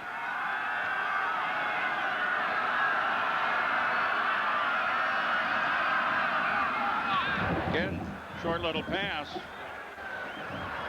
Goes nowhere, intended for Jason Lilly. Vince Welsh, you had a chance to talk with both the coaches. What are they thinking? That's right, Paul. Boston College coach Tom O'Brien was pleased with those points just before halftime, glad with the swing of momentum, but says his team has got to tackle better defensively. On the other side of the ball, Bronco Mendenhall was disappointed. Says he didn't feel as though his Cougars instilled their competitive will at the same level that Boston College instilled it. He said we gave them a turnover, a blocked kick, and blown coverages. We've got to play better in the second half. 3rd and 4 for Boston, but they get nailed. Spencer White comes charging in there and puts Quentin Porter right down. That's the second time that they've gotten Porter on that particular blitz, where they're bringing the corner down from the backside, from his blind side. And that time it was Spencer White. You're going to see he's the corner. He's sitting right here. He's going to creep up late, and he's going to go get himself some. Perfect timing on the blitz. See how he hits it running in the back? Has to make a decision. He's got two guys coming, one inside, one outside, and he's really in a tough situation, and White finished the play. Loss of 10, so Johnny Ayers will punt it away for Boston College.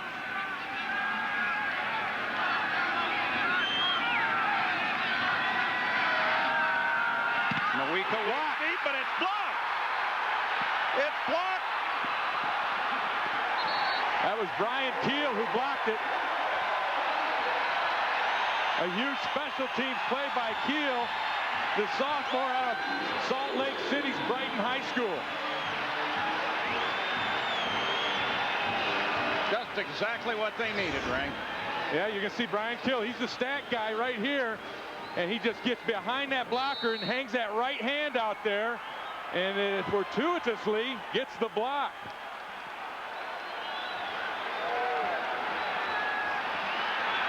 So as a result, BYU will start on Boston College's 25. 1st and 10.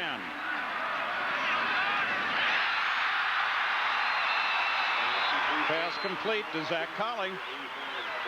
And it's so important right now for the Cougars to take advantage of that big special teams play and the momentum they just garnered and put this thing into the end zone. That would go a long way in keeping them in this ball game. BYU loses players constantly to the LDS missions. Ray, how would you coach something like that? You know, that's a tough thing, and we talked to Bronco Mendenhall about it. I mean, he has actually a 3-year plan that he has to manage in terms of his personnel. He has to know, all right, who's going on a mission, who's coming back, and all those things factor into it. So BYU may be in another chance to score and get on the scoreboard for Brian Mendenhall. We welcome you back to Brigham Young University. You're watching Dr. Pepper's College Football Kickoff Weekend on ABC. And BYU is fired up now. They see their first chance to score in this very young season. Second and short. This situation is a good time to take a shot into the end zone. John Beck, the quarterback, rolls out right, gives it to Curtis Brown.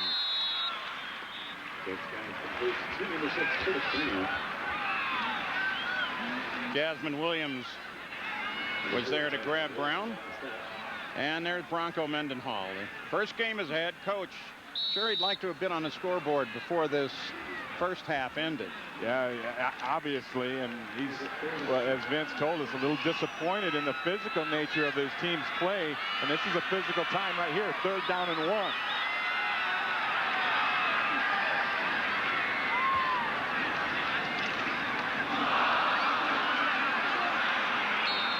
One on a 16, and it goes back. Well, yeah, the quarterback, John Beck, had his foot stepped on as he came out from under the center, and he almost missed that handoff to Curtis Brown. That could have been a huge disaster as Brian Toll and B.J. Raji came up to make that critical stop. And now it's decision time for Mendenhall. It looks like he's going to go for this on 4th down. You got to go with it, don't you? No, I say you kick a field goal, get your points, and get within 1 score. I would not go for this. I think he's panicking a little bit. And BC calls timeout.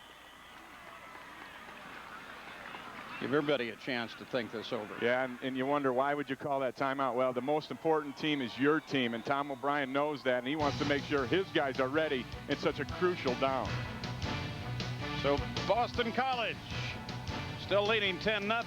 BYU once on that scoreboard. Can they do it? Boston College leads 10-0 over BYU. Jared McLaughlin just walked onto the field to maybe kick. Earlier in the game, it didn't work out so well. Right, that was a longer field goal try, a 43-yarder that got blocked. And Boston College taking that time out gave Bronco, in my opinion, a chance to come to his senses. you want to make this a 1-possession ball game down here. You want to kick this field goal, put it in there, and now you're down just 1 possession. And I think he's making the right decision right here. Even though they got a block last time, I think you have to kick.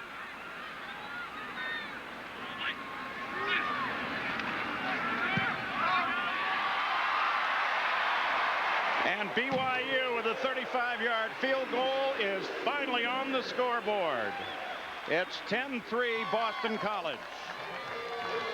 The Dr. Pepper College football kickoff weekend on ABC Sports is brought to you by Cadillac and the new SDS, Breakthrough, Singular, Raising the Bar, Capital One, what's in your wallet? And Rocky Mountain Refreshing Coors Light.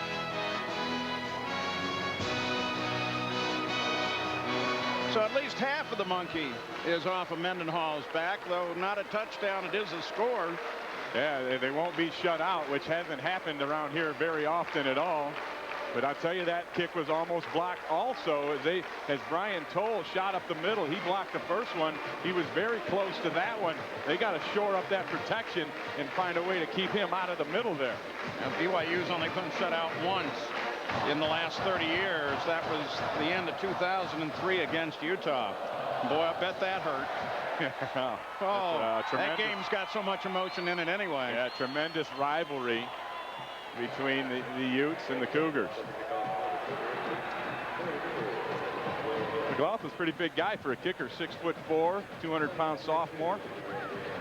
Put a lot of leg into that last field goal. And that's a confidence booster for this football team. They had the big play on special teams where they blocked a punt, and they come down and they get points out of it.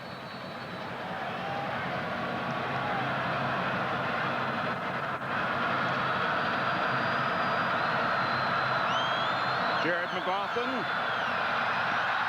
as the stadium comes alive. Going to run it out of the end zone. Boy, not a good decision. Now. And Blackman just wanted to get his hands on it. All that work and nothing for Will Blackman. Well, this weekend, join ABC Sports in Boston, where Tiger Woods heads the field at the Deutsche Bank Championship. Don't miss live third-round coverage tomorrow at 5. And on Monday, final round coverage begins at 3 Eastern, right here on ABC Sports. Yeah, Tiger had a one-shot lead coming into today's action. It's always fun to watch him go, start to finish on those things. Oh, yeah, exactly. Doesn't get much better than that. Callender is back into the lineup for BC. They give it to him right away. Flag on the play. Boy, that was a big hit there up the middle. Vince Feula filled that hole, and he bounced Callender right back down on his back. Brian said, that's all right. Let's go. We're good. Temperature is into the high 80s now. Occasional cloud cover. Holding, number 70 offense. Half the distance to the goal from the previous spot. Repeat first down. Halapawanga. It's actually the James Martin is the one who had that holding call there. And even though he held it, didn't do any good because the hit from the defensive lineman was very strong. Vince Feula making his presence felt down there.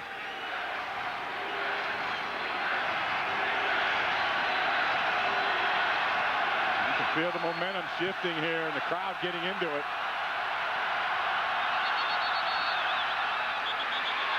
Little pass over the line. Again, a flag on the play. I think you're going to have Boston College in motion again. Snap, ball start, number 88 offense. Half the distance to the goal, still first down. Well, that's interesting. Momentum is definitely. Yes, it has. Yes, Chris Miller called for the false start, and Boston College has got it in reverse right now. They need to change gears, and this crowd is getting behind the Cougars.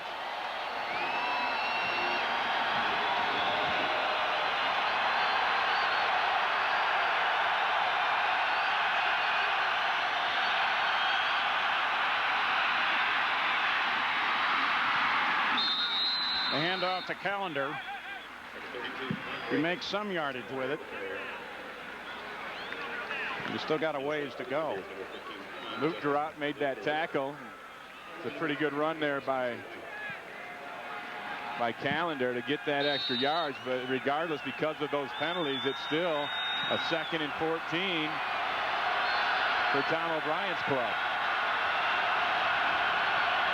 Ball's on the BC 12. Quick pass right over the center.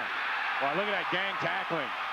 You got 4 or 5 blue jerseys on that short little pass underneath, and they just all showed up in a hurry. A lot of bodies all over Jason Lilly. You're going to see Lilly come right to the middle here, and then watch the pursuit close. 1, 2, 3, 4 BYU tacklers coming up and getting a piece of that, led by Hudson and O'Neal.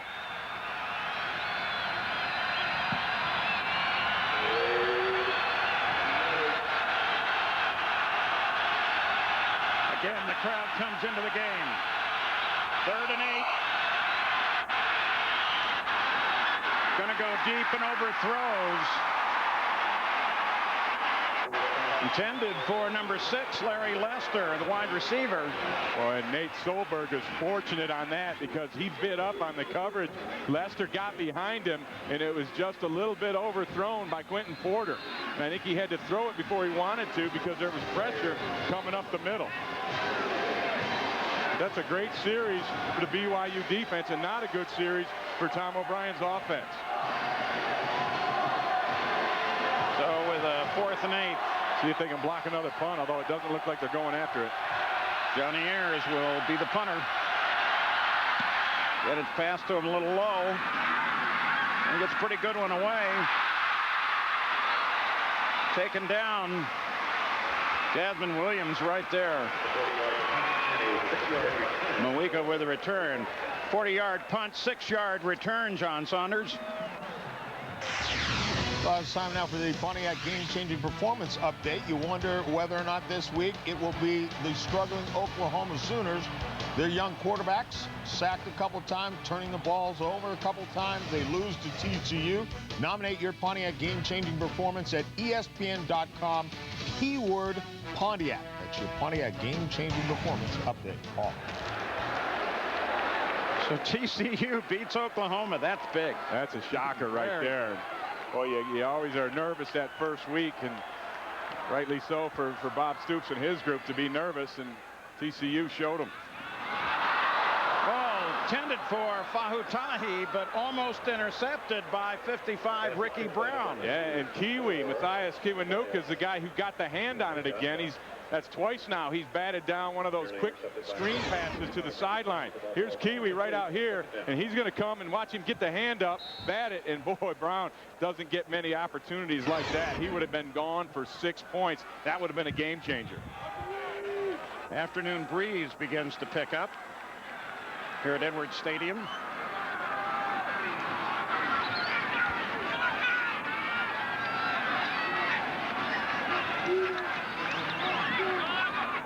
John Beck throws it off to Tahi.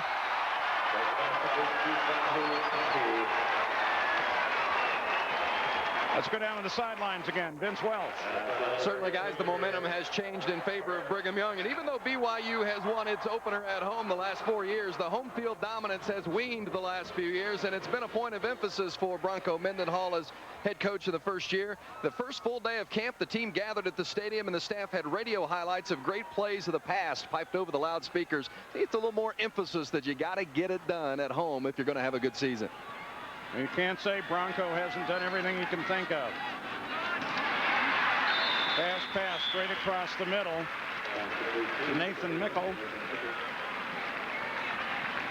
Number 3, Ray Henderson, the senior linebacker, is right there. You know, another thing that Bronco Mendenhall did, he took the team on a run up to Y Mountain, which you see right up there on your screen. And trust me, that's a pretty good run.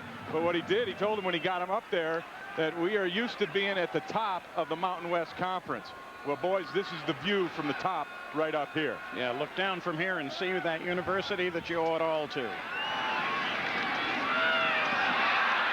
Hand off to Curtis Brown. They caught him in a blitz that time as Brian Toll was the blitzing linebacker, and they shot in. Here's Toll right here. You see him blitzing? Well, they run right into that hole where he was, and then a great cut by Brown, cutting it back, and Kiwi ends up being over there to make the play, covering a lot of ground. But that's a nice little play, a nice move by Brown to move the chains. You know, come to think of it, we haven't mentioned Kiwi nearly as much as we thought we might have. Now they've done a good job of controlling him at the line.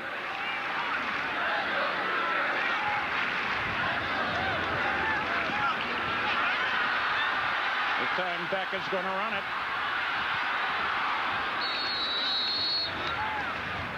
It gets hauled down right at the 30-yard line. You know, one of the things they're doing to neutralize Kiwi is the line splits are so wide that when he lines up outside, he's a good 10, 15 yards from the quarterback. You can't even see him in the screen. Now he shows up out here. He's at least 12 to 15 yards from the quarterback when he makes his pass rush move, or when he comes off the ball, and that's just too far away. Winds over the top of the stadium have just picked up substantially here in the high desert of the Utah Valley. That sometimes can mean a rain shower is on its way. Straight across connects with Todd Watkins, wide receiver. Jolon Dunbar makes a stop. We talked with Todd Watkins yesterday, and he's a guy that I think this offense needs to send down the field a little more, as you see the evidence of the wind you were talking about, Paul. But when Watkins was talking to us, he said one of the things about Bronco Mendenhall and the changes around here is things were different when Gary Croton was here. He says now you do what they tell you. There's discipline in this program right now and accountability. And they all seem to like it. Yeah, well, you got to like that. That's what football's about. Whoa! Ryan Glasper right on top of John Beck. Yeah, Glasper, the strong safety. He's kind of the quarterback of the defense, if you will. And this time he got to the quarterback of the offense. You see him coming on his blitz, and he timed it perfectly and shot through there, and the BYU line was not able to slide down and pick up that gap. That's a pretty quick blitz right there from Glassford. And what effect will that now have on BYU? Will that break any momentum that they're feeling? Well, they're going to punt it here and play field position right now, which I don't think is a bad idea. They do have the wind that's just picked up is at their back, so they'll be going into it in the fourth quarter. Derek McLaughlin, the punter. See if McLaughlin can get one inside the 20.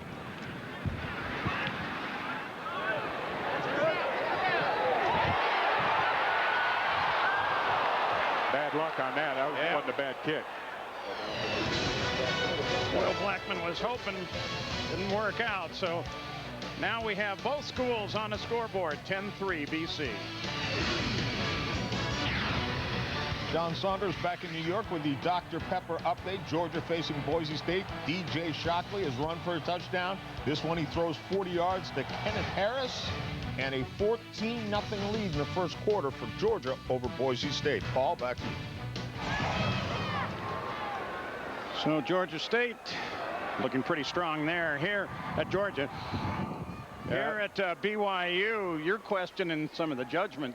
Well, I just wanted to go back and discuss that decision by Bronco Mendenhall. You know, he could have tried a field goal. It would have been a 50-yarder with the wind at their back. But I think the problems that they've had, they had that earlier field goal block. He made the decision to go ahead and try and play field position as opposed to go for those 3 points.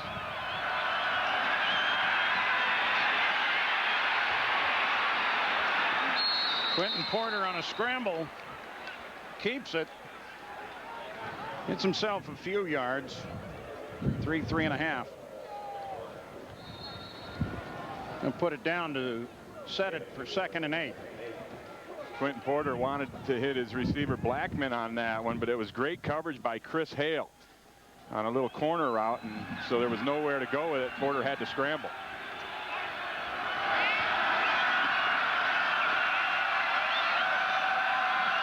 And Porter looking over to Blackman. Drops it off to him. He reaches out, tries to get as much yardage as possible. Quentin Porter's looking pretty strong today, Vince Welsh. You know, Paul, Matthias Kiwanika may be the star of this team, but Boston College's success likely hinges on the play of the quarterback, Porter. After starting as a junior and then sitting out as a redshirt last year, he could not wait to get this season started. He said it might take him a while to get used to the speed of the game, but he's confident the year off has made him a better quarterback. Says he's more comfortable at being aggressive, and he's making his reads quicker, and he's certainly shown that here so far today.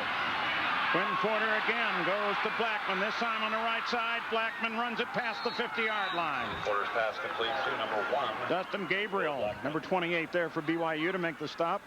Well, you get man-to-man coverage in a situation like that, and they're going to get the ball out quick. You see Quentin Porter look to his left, throw it to the right, and then the man-to-man coverage over there has got to make that tackle. He was not blocked. He's got to react quicker and get up there and get a hold of Blackman. But watch Blackman, when he catches this football, man, he turns it on. And it was Solberg who missed that tackle. Good for a 1st and 10, 25 yards.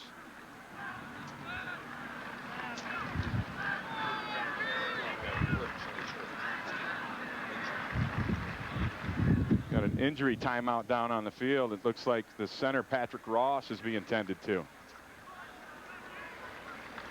Ross is a 6'4", 295-pound senior out of Cincinnati, Ohio. Said he learned a lot from Dan Coppin, who was the All-American center for the Boston College Eagles, now playing his football with the New England Patriots.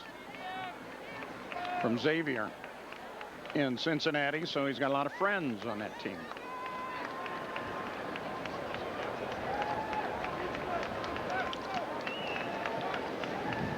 Back and take a look at Quentin as we trace him back to 2001, where he played, did in 2002, and then broke his hand, so he didn't play at all last year. Yeah, and Peterson did. Yeah, that was actually not an injury decision last year, but more of a coach's decision, where they felt more comfortable with Peterson, and so they decided to let Quentin Porter sit that one out, knowing that they would have him coming back for a fifth-year senior year the next season. But Porter says he was really comfortable with all the things he learned last year. Yeah, they put him on as a scout team quarterback, and they let him take some chances and really get to know his arm better. The handoff to Whitworth, and BYU is right there.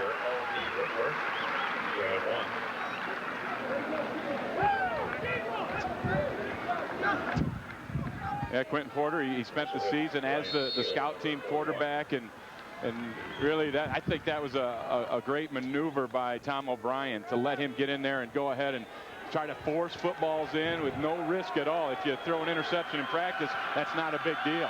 1 yard gain by Whitworth, 2nd and 9. Over to Challenger.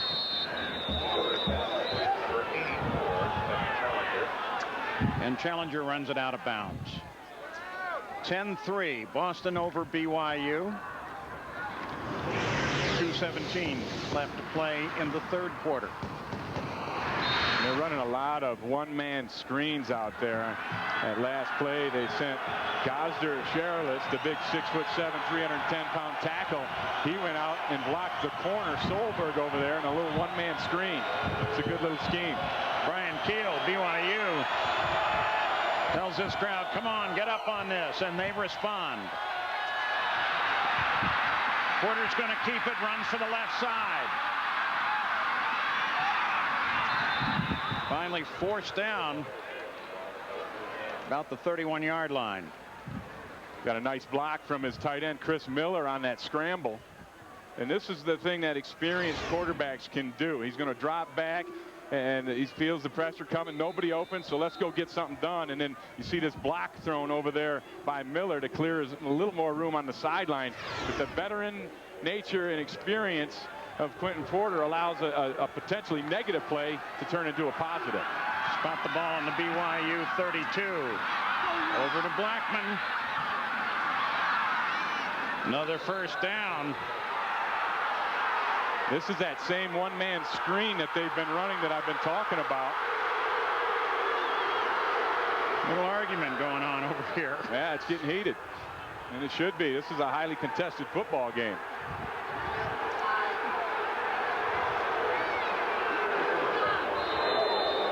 Put the ball on the 18-yard line. It'll be 1st and 10 again for Boston College and the Eagles.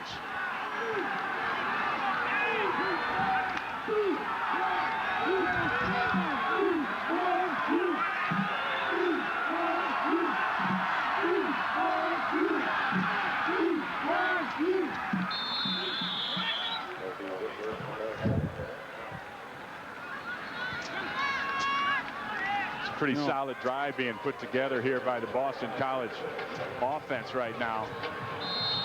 They've kind of taken that momentum back. We saw it swing early to BYU's favor, and now they've kind of quieted this crowd a little bit with this methodical drive down the field. And the Eagles head coach Tom O'Brien. They love the tight end in this area, and they just flopped him over. Right there's Miller. He's got the only touchdown. Handoff goes to Whitworth, who comes around the right end. Number 30, LB Whitworth. Down to about the 11-yard line.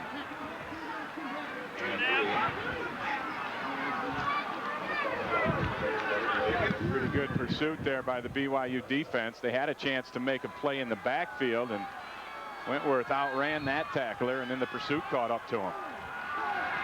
Now Boston College brings number 32, Callender, into the backfield.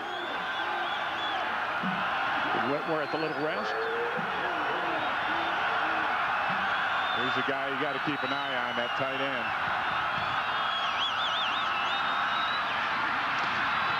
Handoff to Callender, and he forges his way forward.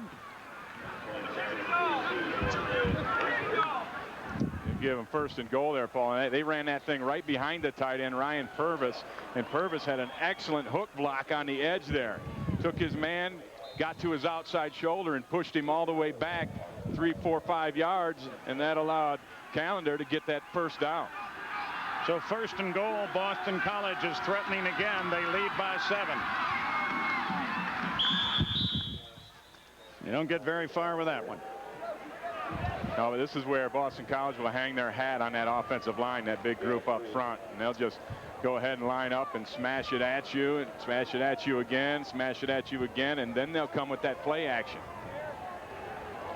BC, of course, returning a lot of their starters from last year, and so far it's working for them. 3/4 of play is Boston College. So the end of the third quarter.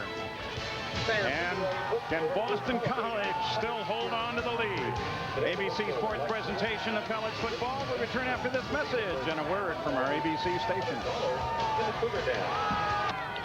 Well, the start of the fourth quarter now at Edwards Stadium in Provo, Utah.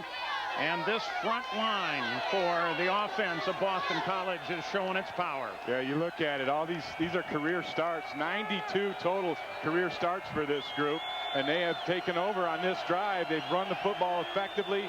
They've given Porter time to throw. They've taken care of business when he scrambles. Play action across. And touchdown. And that's Chris Miller again. That's his second touchdown reception of the game.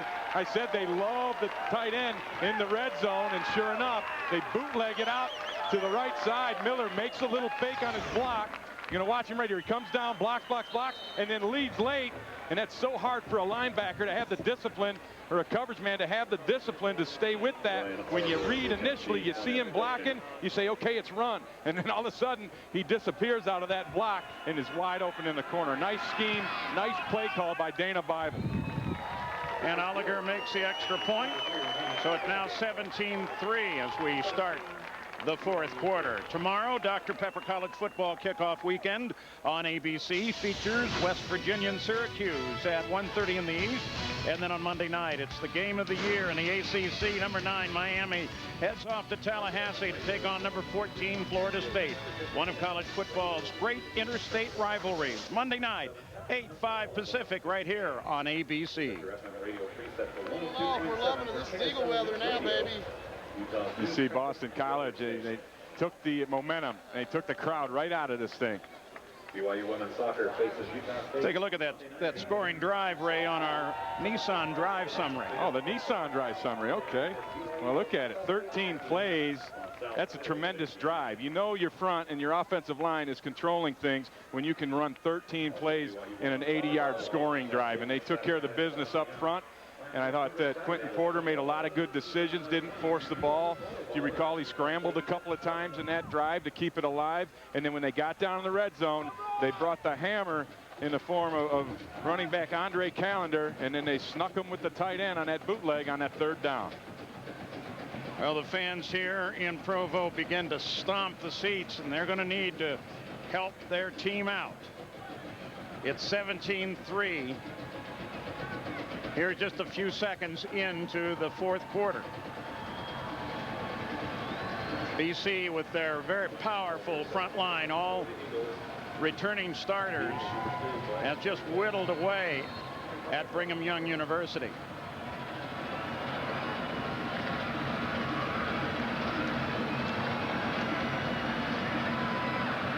BYU is going to have to open up the offense now, a 14-point deficit. I know they like that short passing game, but they have yet to really try and stretch the field. And he kicks it out of the end zone. Ryan Oligers will take you back and look at that second of the BC touchdown. You can almost see the tight end. He's over here on the right side of their screen, and everybody buys into that run fake. Excellent job with the faking. And the defender got caught with his eyes back on the quarterback. That's David Tafuna, who's the safety over there, and his responsibility was the tight end, but he got caught up in that run fake, that play action. Another touchdown for Chris Miller. BC. Fahutai is in the game in the backfield now.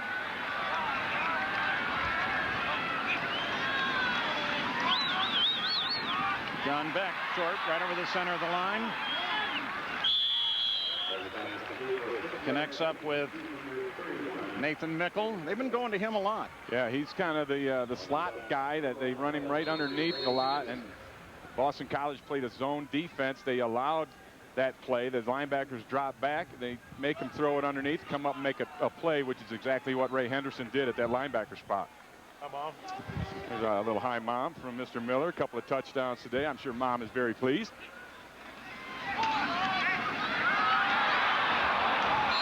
A good solid tackle up there. Again, a quick little throw out that Juwan Tribble jumps on top of. Tribble is a solid open field player. Well, if this means anything for this season, that doesn't bode well for the Brigham Young Cougars. Last year in the fourth quarter, they scored 40 less points than their opponent. BYU, a big fourth quarter team, outscored their opponents by 50.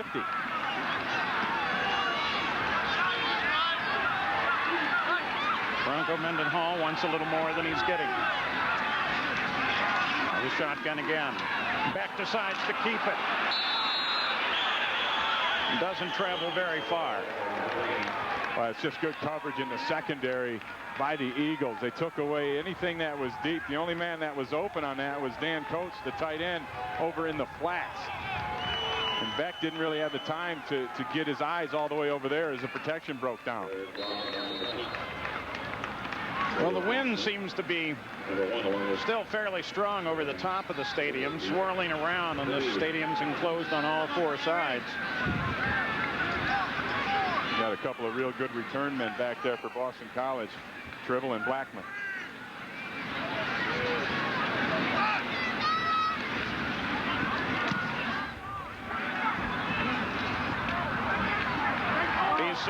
There goes Blackman. Blackman's going to take that. He runs for the sidelines, makes a turn downfield, and finally steps out of bounds. About the Brigham Young 36-yard line. The punt by Derek McLaughlin. So BC goes ahead 17-3. Well, a 34-yard punt, a 24-yard return, net gain of 10. And Boston College is going to put the ball in play on the BYU 36-yard line. Well, and Quentin Porter's having a heck of a game right now. He's hit 23 of 30 passes for 292 yards and a pair of touchdowns to his tight end, Chris Miller.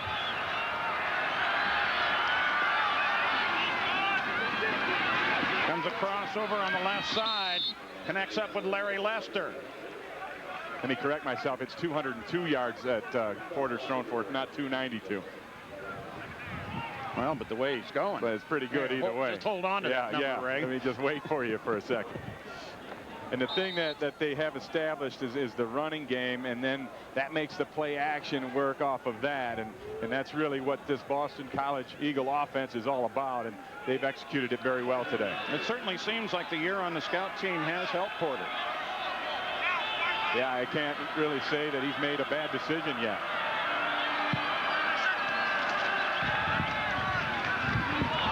Whoa! Porter hands it up the middle. The ball's loose. Spencer White just roared in there. He's the one that recovered it. Got that. Yep. But that was a big hit up there in the middle. I didn't quite catch who made the hit, but they knocked that ball right loose, and White was Johnny on the spot. See if we can see who makes this hit coming up in here. Right there at 77, that made it Daniel Marquardt. Big defensive lineman, the senior out of Vista, California, comes up with a big play for BYU, and maybe that can wake them up and wake this crowd back up. Certainly is what BYU needed, as they'll put the ball in play from their 30.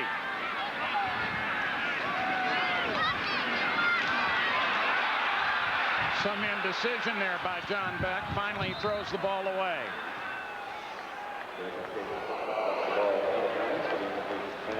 There was a little confusion in the pass route on this one. You had a couple of receivers kind of run right into each other. It was Mickle and Coates. You're going to see one guy coming from here and one from here, and they're going to cross and watch them run into each other right here. Bam, that's not good. You need to work that one out a little better. You got to have those guys clearing each other and coming open instead of covering each other. John Beck was looking out there saying, what are you guys doing? Where are you going?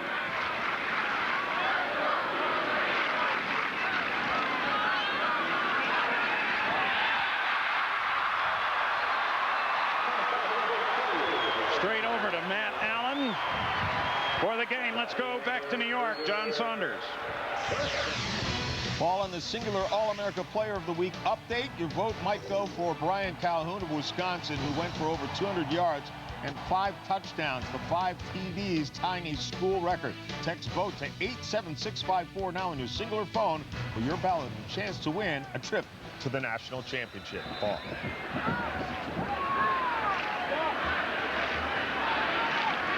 Back at Edwards Stadium. BYU with the ball. John Beck fires one straight little bullet right across the line. Well, that time they ran Mickle underneath, and they didn't have anyone else crossing underneath to run into him. And so he wasn't covered by his own guy, ends up open. Mickle had to fight for his position in camp with Mawika. Came out as the starter, and he's given him a good game. He really is, but you know, I have to start wondering when Bronco Mendenhall and Robert and I are going to throw the football down the field. You know, you're down 14, 11 and a half minutes left. You got to take a shot here at some point.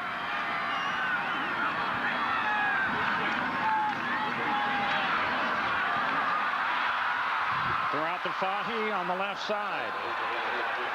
Going to be close. Tyrone Pro makes the stop. Time permitting, a Frithby Car Rental post-game report with John, Craig, and Aaron. Stay tuned for highlights and analysis from all of today's matchups. Going to take a timeout to measure this one, see if they did indeed get enough for the first down. But you know, I'm going to go back to that and harp on it again. I think BYU is going to have to take some shots down the field, throw the football down the field a little bit more, and try and create some room, create a big play.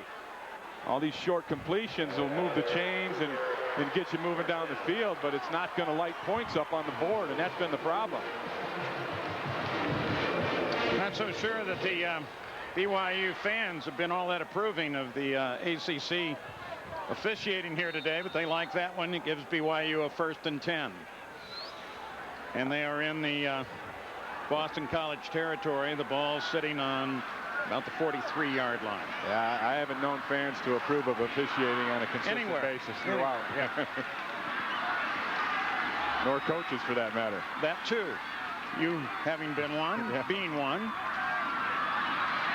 There's that shot down the field. Oh. Con Watkins yanks that one. He got a pretty good show. That's what I'm talking about. And Watkins is the guy. He's the vertical stretch guy. He's the guy that is their deep threat receiver. And you're going to see him out here on the outside. Take it deep. Now they've gotten those guys all moving up, playing the short stuff. Throw it in behind him. And Anam, the safety, shows up a little late. Makes the hit, but now there's a flag down. Yeah, the throw is good for 21 yards, but there's a flag in the backfield. That was a late one. I did not see that flag come out early. Spent a little time yesterday with Watkins. Nice kid. Like so many of the BYU players, just calm, peaceful, soft-spoken. He had an interesting trek to get here. Started out at Norfolk State, then went and played at Grossmont JC, which is right across the street from him. And then came out here and took a scholarship at BYU and has done a nice job for him. All Mountain West Conference last year.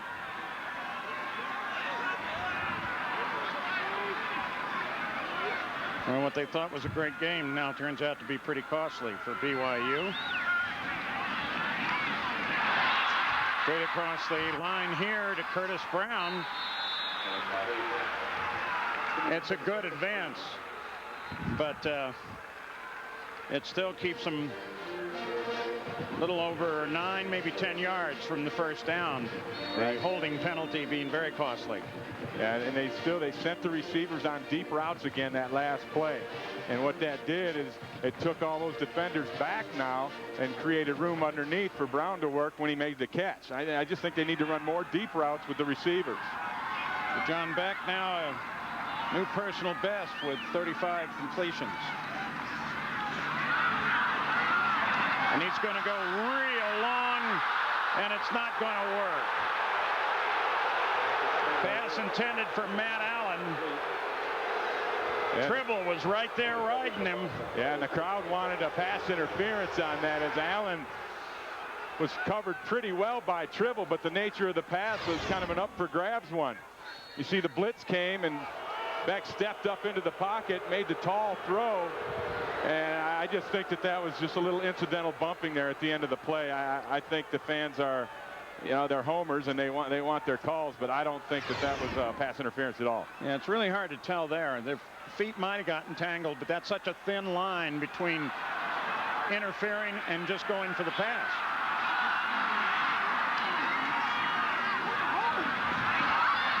Again, some indecision, but it does work out as he throws to Tahi. And Henderson makes the tackle again, and Ray Henderson is a very smart linebacker. And in fact, we talked to Frank Spaziani, the defensive coordinator, and you know, he was talking about his linebacker there, and he said, boy, he's just never out of position. He's big, but he's not a physical specimen, but he's very productive. He gets us lined up in the right spots. He's a former quarterback, and he had 6 interceptions last year, which is an amazing number for an inside linebacker. Well, it looked good for BYU, but now they're going to have to punt it away. Derek McLaughlin, the punter. Boy, that just doesn't make any sense to me either. You know, you're 4th down and 2 inside the, you know, you're 4th and 2 at the 35, down 14, 8 minutes left. You need to do something besides punt the ball into the end zone. That's a questionable deal. For college football kickoff weekend on ABC Sports, brought to you by Dr. Pepper and your local Dr. Pepper bottler. Dr. Pepper, one taste and you get it. Nissan, who reminds you to shift the way you move through the world. And Pacific Life. For insurance, annuities, and investments, choose Pacific Life. The power to help you succeed. Now the cloud layer has kind of moved in here. No immediate threat of rain, though the wind has picked up through most of the second half. BC leads BYU 17-3 with 8:49 to play, and Ray, you're really beginning to doubt some decision making. Well, I think the Cougars are running out of time. That last decision that Bronco Mendenhall made not to go for it on that 4th down and then just punt it deep into the end zone, I did not like that decision at all. Will Blackman is the receiver. Here's our Pacific Life game summary. Yeah, we're going to look at the play selection for Boston College. They've run it 16 times, dropped back 23. The play action pass has been extremely effective for them today. 9 times they've done that. They got a touchdown out of it the last time, and then they mix in those screens and draws to kind of slow down the pass rush. So nice job of calling plays today. I think that's the kind of mix that Dana Bible, the offensive coordinator for the Eagles, likes. Personal foul against BYU. Fouls are really hurting them. So that'll move the ball back toward BYU on the Boston College 46. 1st and 10.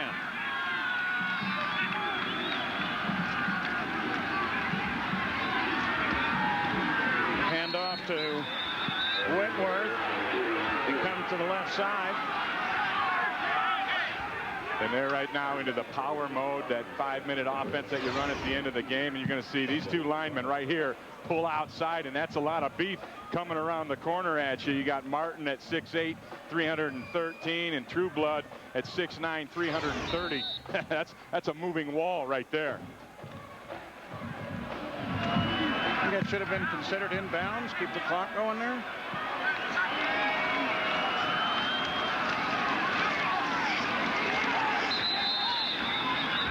Little extra roll for some yardage by Whitworth. Yeah, that was a nice little crab technique he did at the end there, keeping his balance and kind of crabbing forward for enough for a 1st down, it looks like. Good effort from L.V. Whitworth. Clock counts through now right at 8 minutes to go. Whitworth is a guy that started the last 6 games for the Eagles last year, kind of solidified the hold on that tailback position. So far, Boston head coach Tom O'Brien, his plan has worked very well as they come out for the measurement. He kind of ignored the altitude issue.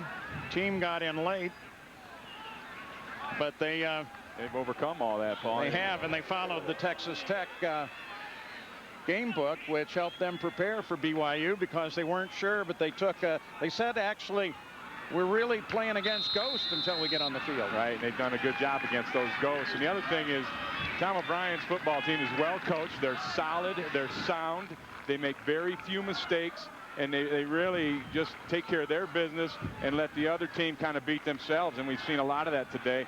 Just 4 penalties on the day for Boston College. BYU with 8 penalties, and they have been costly ones. 1st and 10. Over to Whitworth, who goes for the right side.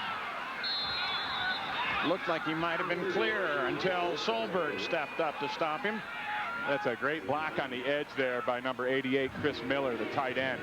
He did an excellent job of securing the edge and then working his man upfield, that outside shoulder, and that allows the running back to get the corner. Here's that block I'm talking about right here. You see him keeping that man on line, keeping him occupied. That's Mania Brown that he's working on. And Brown's supposed to have contained there, but Miller didn't allow him to get that contained.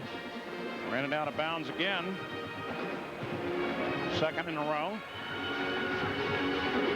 Yeah, but you'll take it out of bounds if you can get 9 on it. 2nd and 1 for Boston College. Goes out to the right to Blackman. He's slippery, ain't he? Oh. Got grease on him. That's just a one-man deal out there. They did not bring a lineman out to help block for Blackman over there. They said, we're going to throw it to you quick, and now you beat that corner one-on-one and get what you can, and he ends up getting 5 out of it.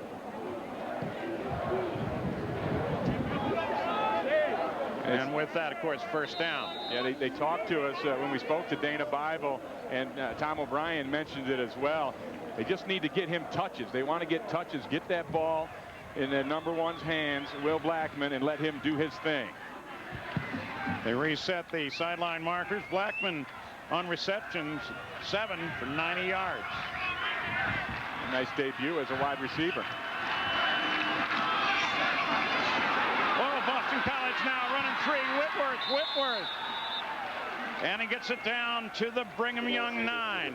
And the size and the experience of the Eagle offensive line is starting to take its toll. Now they're starting to push people around and create seams in the middle. And this is just a quick hitter right up the gut. You're going to see him run right at you, right through that gap. They pull Josh Beekman, number 75, around to get the kick out block there. And that hole just opened up nicely. No linebackers there to fill it. Safety had to make the tackle. And good for 23 yards. So with the ball on the BYU, just at the 10. It's actually inside the goal, or 10, so it's 1st and goal from there. And a flag comes out on the play. And that more likely is going to be holding against Boston College, and indeed it is. Again, Whitworth with the carry.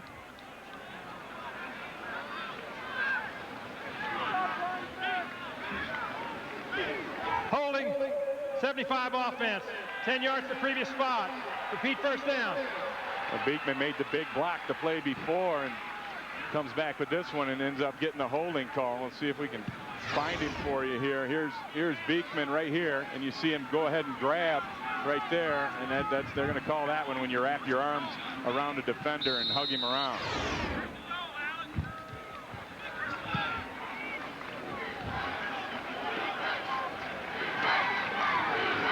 So the ball moves back to the BYU 20. It's 1st and goal.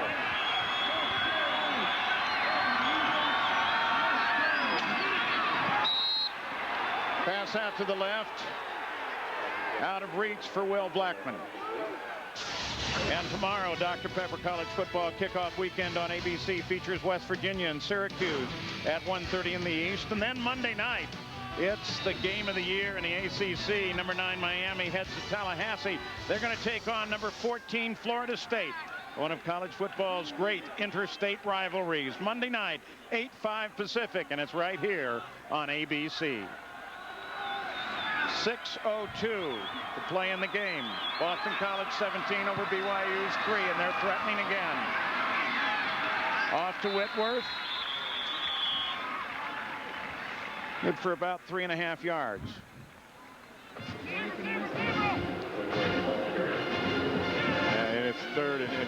to go from the 18 yard line here. So I expect Boston College maybe come up with some way to try and get their touchdown here if they can, and then if not, line up and go ahead and kick a field goal. But I expect a shot to the end zone on this.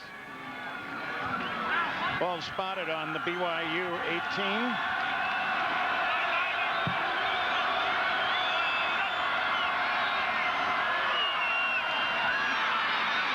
Over to Blackman. Gets caught up. It's good to get him down to about the 8.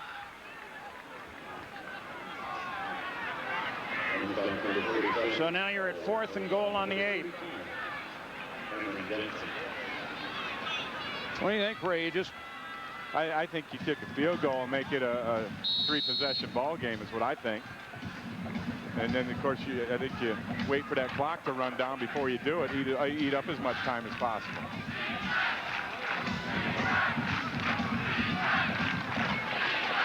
The Boston College Eagles have had a great game. Not nearly as great for Bronco Mendenhall in his first time on the sidelines as a head coach.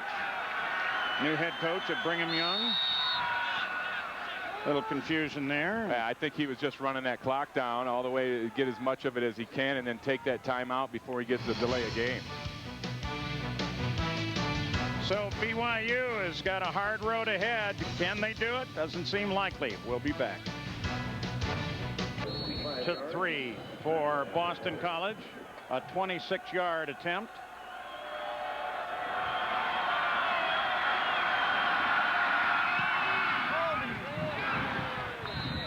And it's good. Now let's go down the sidelines again. Here's Vince Welsh. Well, Paul, there have been some questions maybe coming into this game of how BC would be holding up in the late stages, considering the fact that the plane was delayed a couple of hours coming in last night. Of course, the time change, the effects of the elevation. But standing here next to the oxygen tanks here on the BC bench, and I can tell you that they've hardly been used at all. There seem to have been no problems for Boston College at all in regards to dealing with the elevation, and certainly their legs look strong. Particularly on defense, Tom O'Brien has rotated his defensive linemen to keep their legs fresh. I'd say it's been a winning strategy so far for the Eagles. You haven't been pulling on those O2 tanks, have you, Vince? Only occasionally, but that's a different story. We'll update that later in the game. Send one up here. Well, BYU now needs to score 3 times in the remaining 4:25 in the game. And that's really not how their offense is built. Their offense is spread them out, get rid of the ball quick, try to get yards after the catch, and you get the ball into a lot of different people's hands. It really does not have a vertical aspect to it right now, and I think that's something that they need to put into it, because I believe they have the players who can do that. Todd Watkins is as good a deep threat as there is in the nation, and I believe that John Beck can throw the deep ball. So they're going to have to find a way to incorporate that into their offensive scheme a little more and a little earlier. And if anything, it will at least loosen up that defense. It doesn't really seem like BYU ever really got on the game plan that Bronco Mendenhall certainly suggested to us. He was hoping for a lot of no huddle action. We haven't seen that. Yeah, that was going to be part of what we expected to see out of him. And then the other part was the more effective yards after the catch. But Boston College, after some misses early, have shored up their tackling as well. Oliver's kick, and they're going to take it. They put it down, come out to the 20-yard line. BC 20-3 over Brigham Young University. The yard line. They've been 6 different times into Boston College territory, but out of that they've only been able to manage 3 points. It's 20-3 with 4:25 to go in the game. Boston College leads it.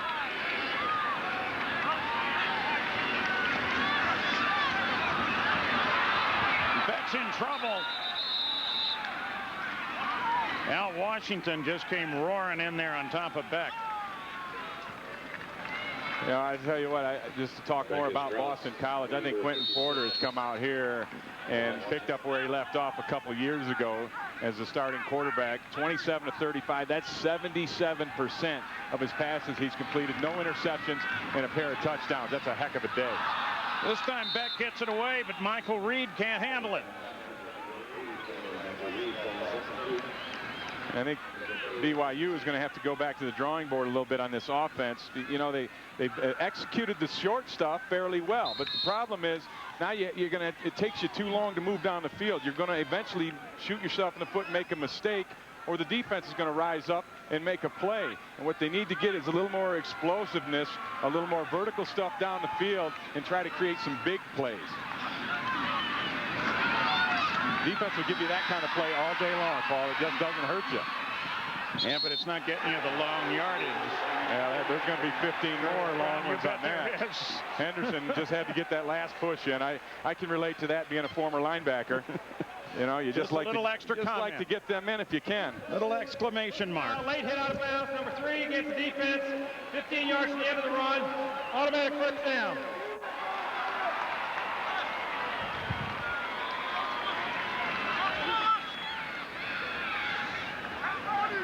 I expect BYU should go to a no huddle now. I mean, you're running out of time and opportunity here. 3:43 left. There's no sense in huddling. You have to get rolling, get it going. And it should be a comfortable situation for them. That's how they practice.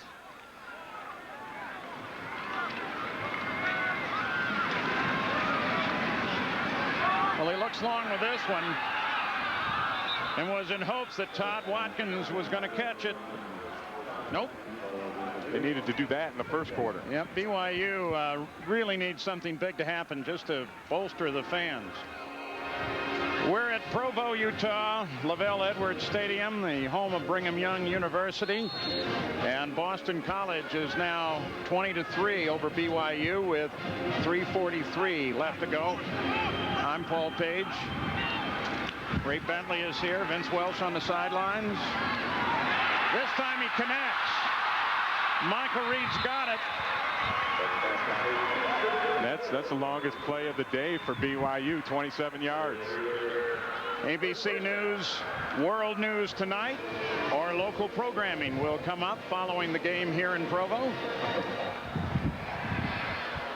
We mentioned earlier, it's probably worth mentioning again with all of the terrible events in the Deep South. Any money to the Red Cross or any good charity would be helpful.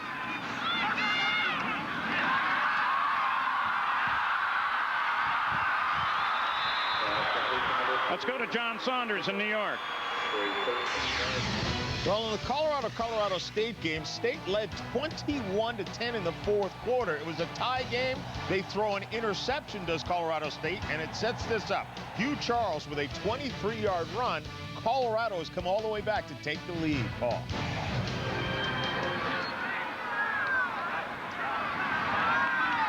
BYU trying to make something, get anything they can out of this game. Over to Tahi on the left side. 3:15 to go.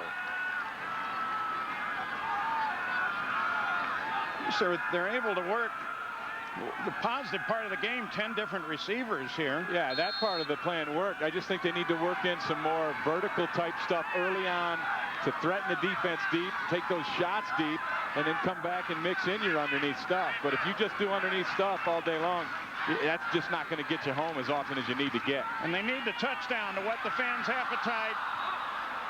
It's not going to happen that way. Beck's kind of wondering what's going on there. Well, today's Chevy players of the game, of course, for BC, Chris Miller. 3 receptions, 28 yards, and those 2 big touchdowns. And he also did a fine job of blocking up front. Chris Miller, a heck of a day. Dana Bible said he's got to come out of the shadows. He definitely did. And then John Beck for BYU. I thought he was pretty solid in there. He's the Chevrolet player of the game for the Cougars. Brings it out to Daniel Coates, who gets it down to the 9-yard line. Of course, the Chevrolet players of the game recognized by Chevrolet, who will make a $1,000 contribution to each university's general scholarship fund. Clock stopped at 3:05. First and goal for BYU. Kind of get a feeling that the BYU offense finally has a little bit of a sense of urgency right now. it's a little too late for that, but it might be something they can build on throughout the rest of the season. Pass goes out to Mickle over on the left. The inch closer and closer.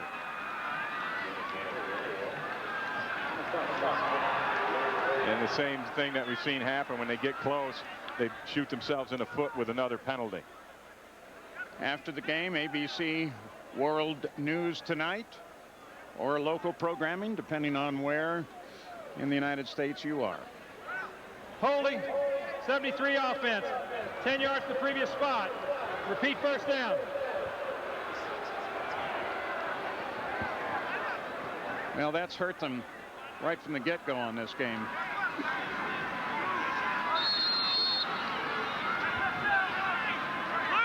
Talking about John Beck again. He's thrown 56 passes today, completed 41. That's a big afternoon to work.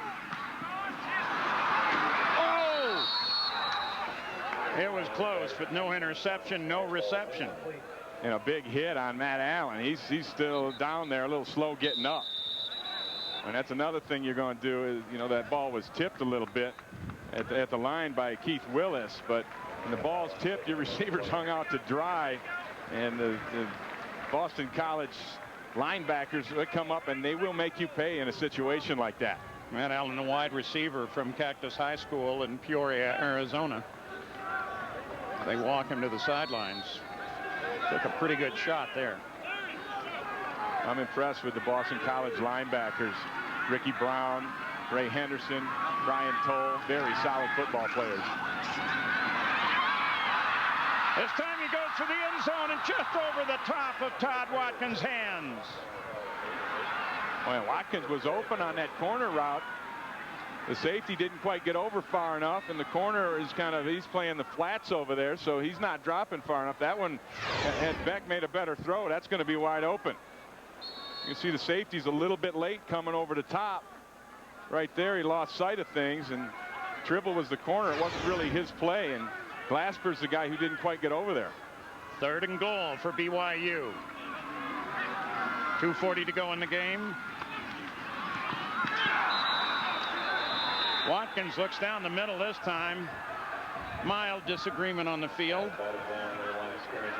Keith Willis was right there to tip the pass, knock it down. Yeah, that's 2 this series for Keith Willis. He's doing a nice job of getting into throwing lanes and getting his hands up, and he's only listed at 6'1". But he's using all of that to get up there and knock balls down. 4th and goal, 2:36 to play. Why not?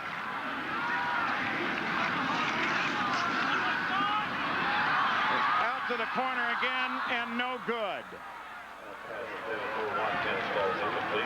Look to the corner of the end zone and Todd Watkins, and it didn't work. Tonight, Dr. Pepper College Football Kickoff Weekend here on ABC features new head coach Charlie Weiss's Fighting Irish of Notre Dame against number 23 Pittsburgh. Or you'll see Texas A&M battle Clemson tonight, 8 in the East on ABC Sports. Check your local listings for the game in your area.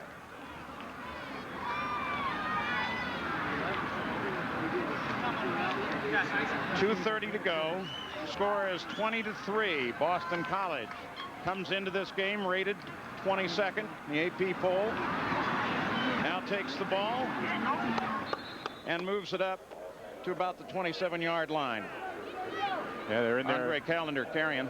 And they're in there with their 3 tight end offense right now. An obvious running situation. They want to eat up the clock, move the ball, and so they bring in extra big guys to block. And Callender has showed us that he can do it. L.V. Whitworth can do it. They've got a nice 1-2 punch in that offensive backfield. Ray, if they go out of this game with 3 points, BYU, who really, as a community and a fan base, seemed up for it, that's gonna get them right in the shins. Yeah, it really is. And you know, they played against a really tough defense today, though, and I think that's something you have to factor in. And it's a new offensive system, so you know, you're coming in and things might not be as polished and as sharp as you want early on, but they'll play Eastern Illinois next week. Will BYU, and I think that's a game for them where they can maybe get things on track on the offensive side. Incidental face mask, gets the defense, 5 yards from the end of the run, first down.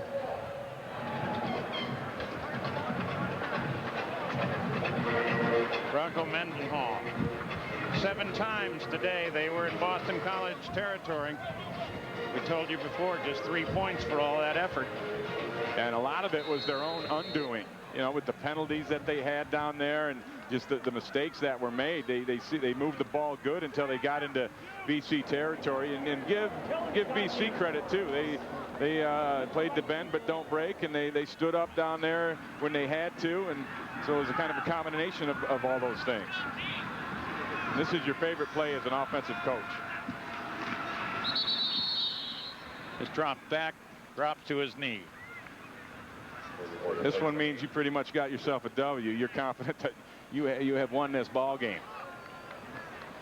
So Boston College, plane is late due to weather, leaving Boston. They get in here late last night by their standards after 11 o'clock. The time change to the East Coast after 9 o'clock here in Provo. They come up 4,500 feet in altitude, a little thinner air here in the high desert of the Utah Valley. But that number 22nd ranking's carrying some momentum for them, and they read BYU correctly. Yeah, and you know, they made very few mistakes today. Very solid football team that's only going to get better, and I can't wait to see them compete in the ACC. I think you're going to see some great ball games throughout the year, and don't count Boston College out of the opportunity or the chance to win an ACC championship. And I also think BYU will get better. They'll be a better football team as this year goes on. I think Bronco Mendenhall has them pointed in the right direction, and their attitude is what it should be. 20-3. Boston College over BYU in the season opener in Provo. The clock runs out, and that's the game. Next, ABC World News Tonight or local programming. Once again, our final score, Boston College 20, BYU 3. Thanks for joining us. I'm Paul Page for Ray Bentley and Vince Welsh. This has been a presentation of ABC Sports Championship Television.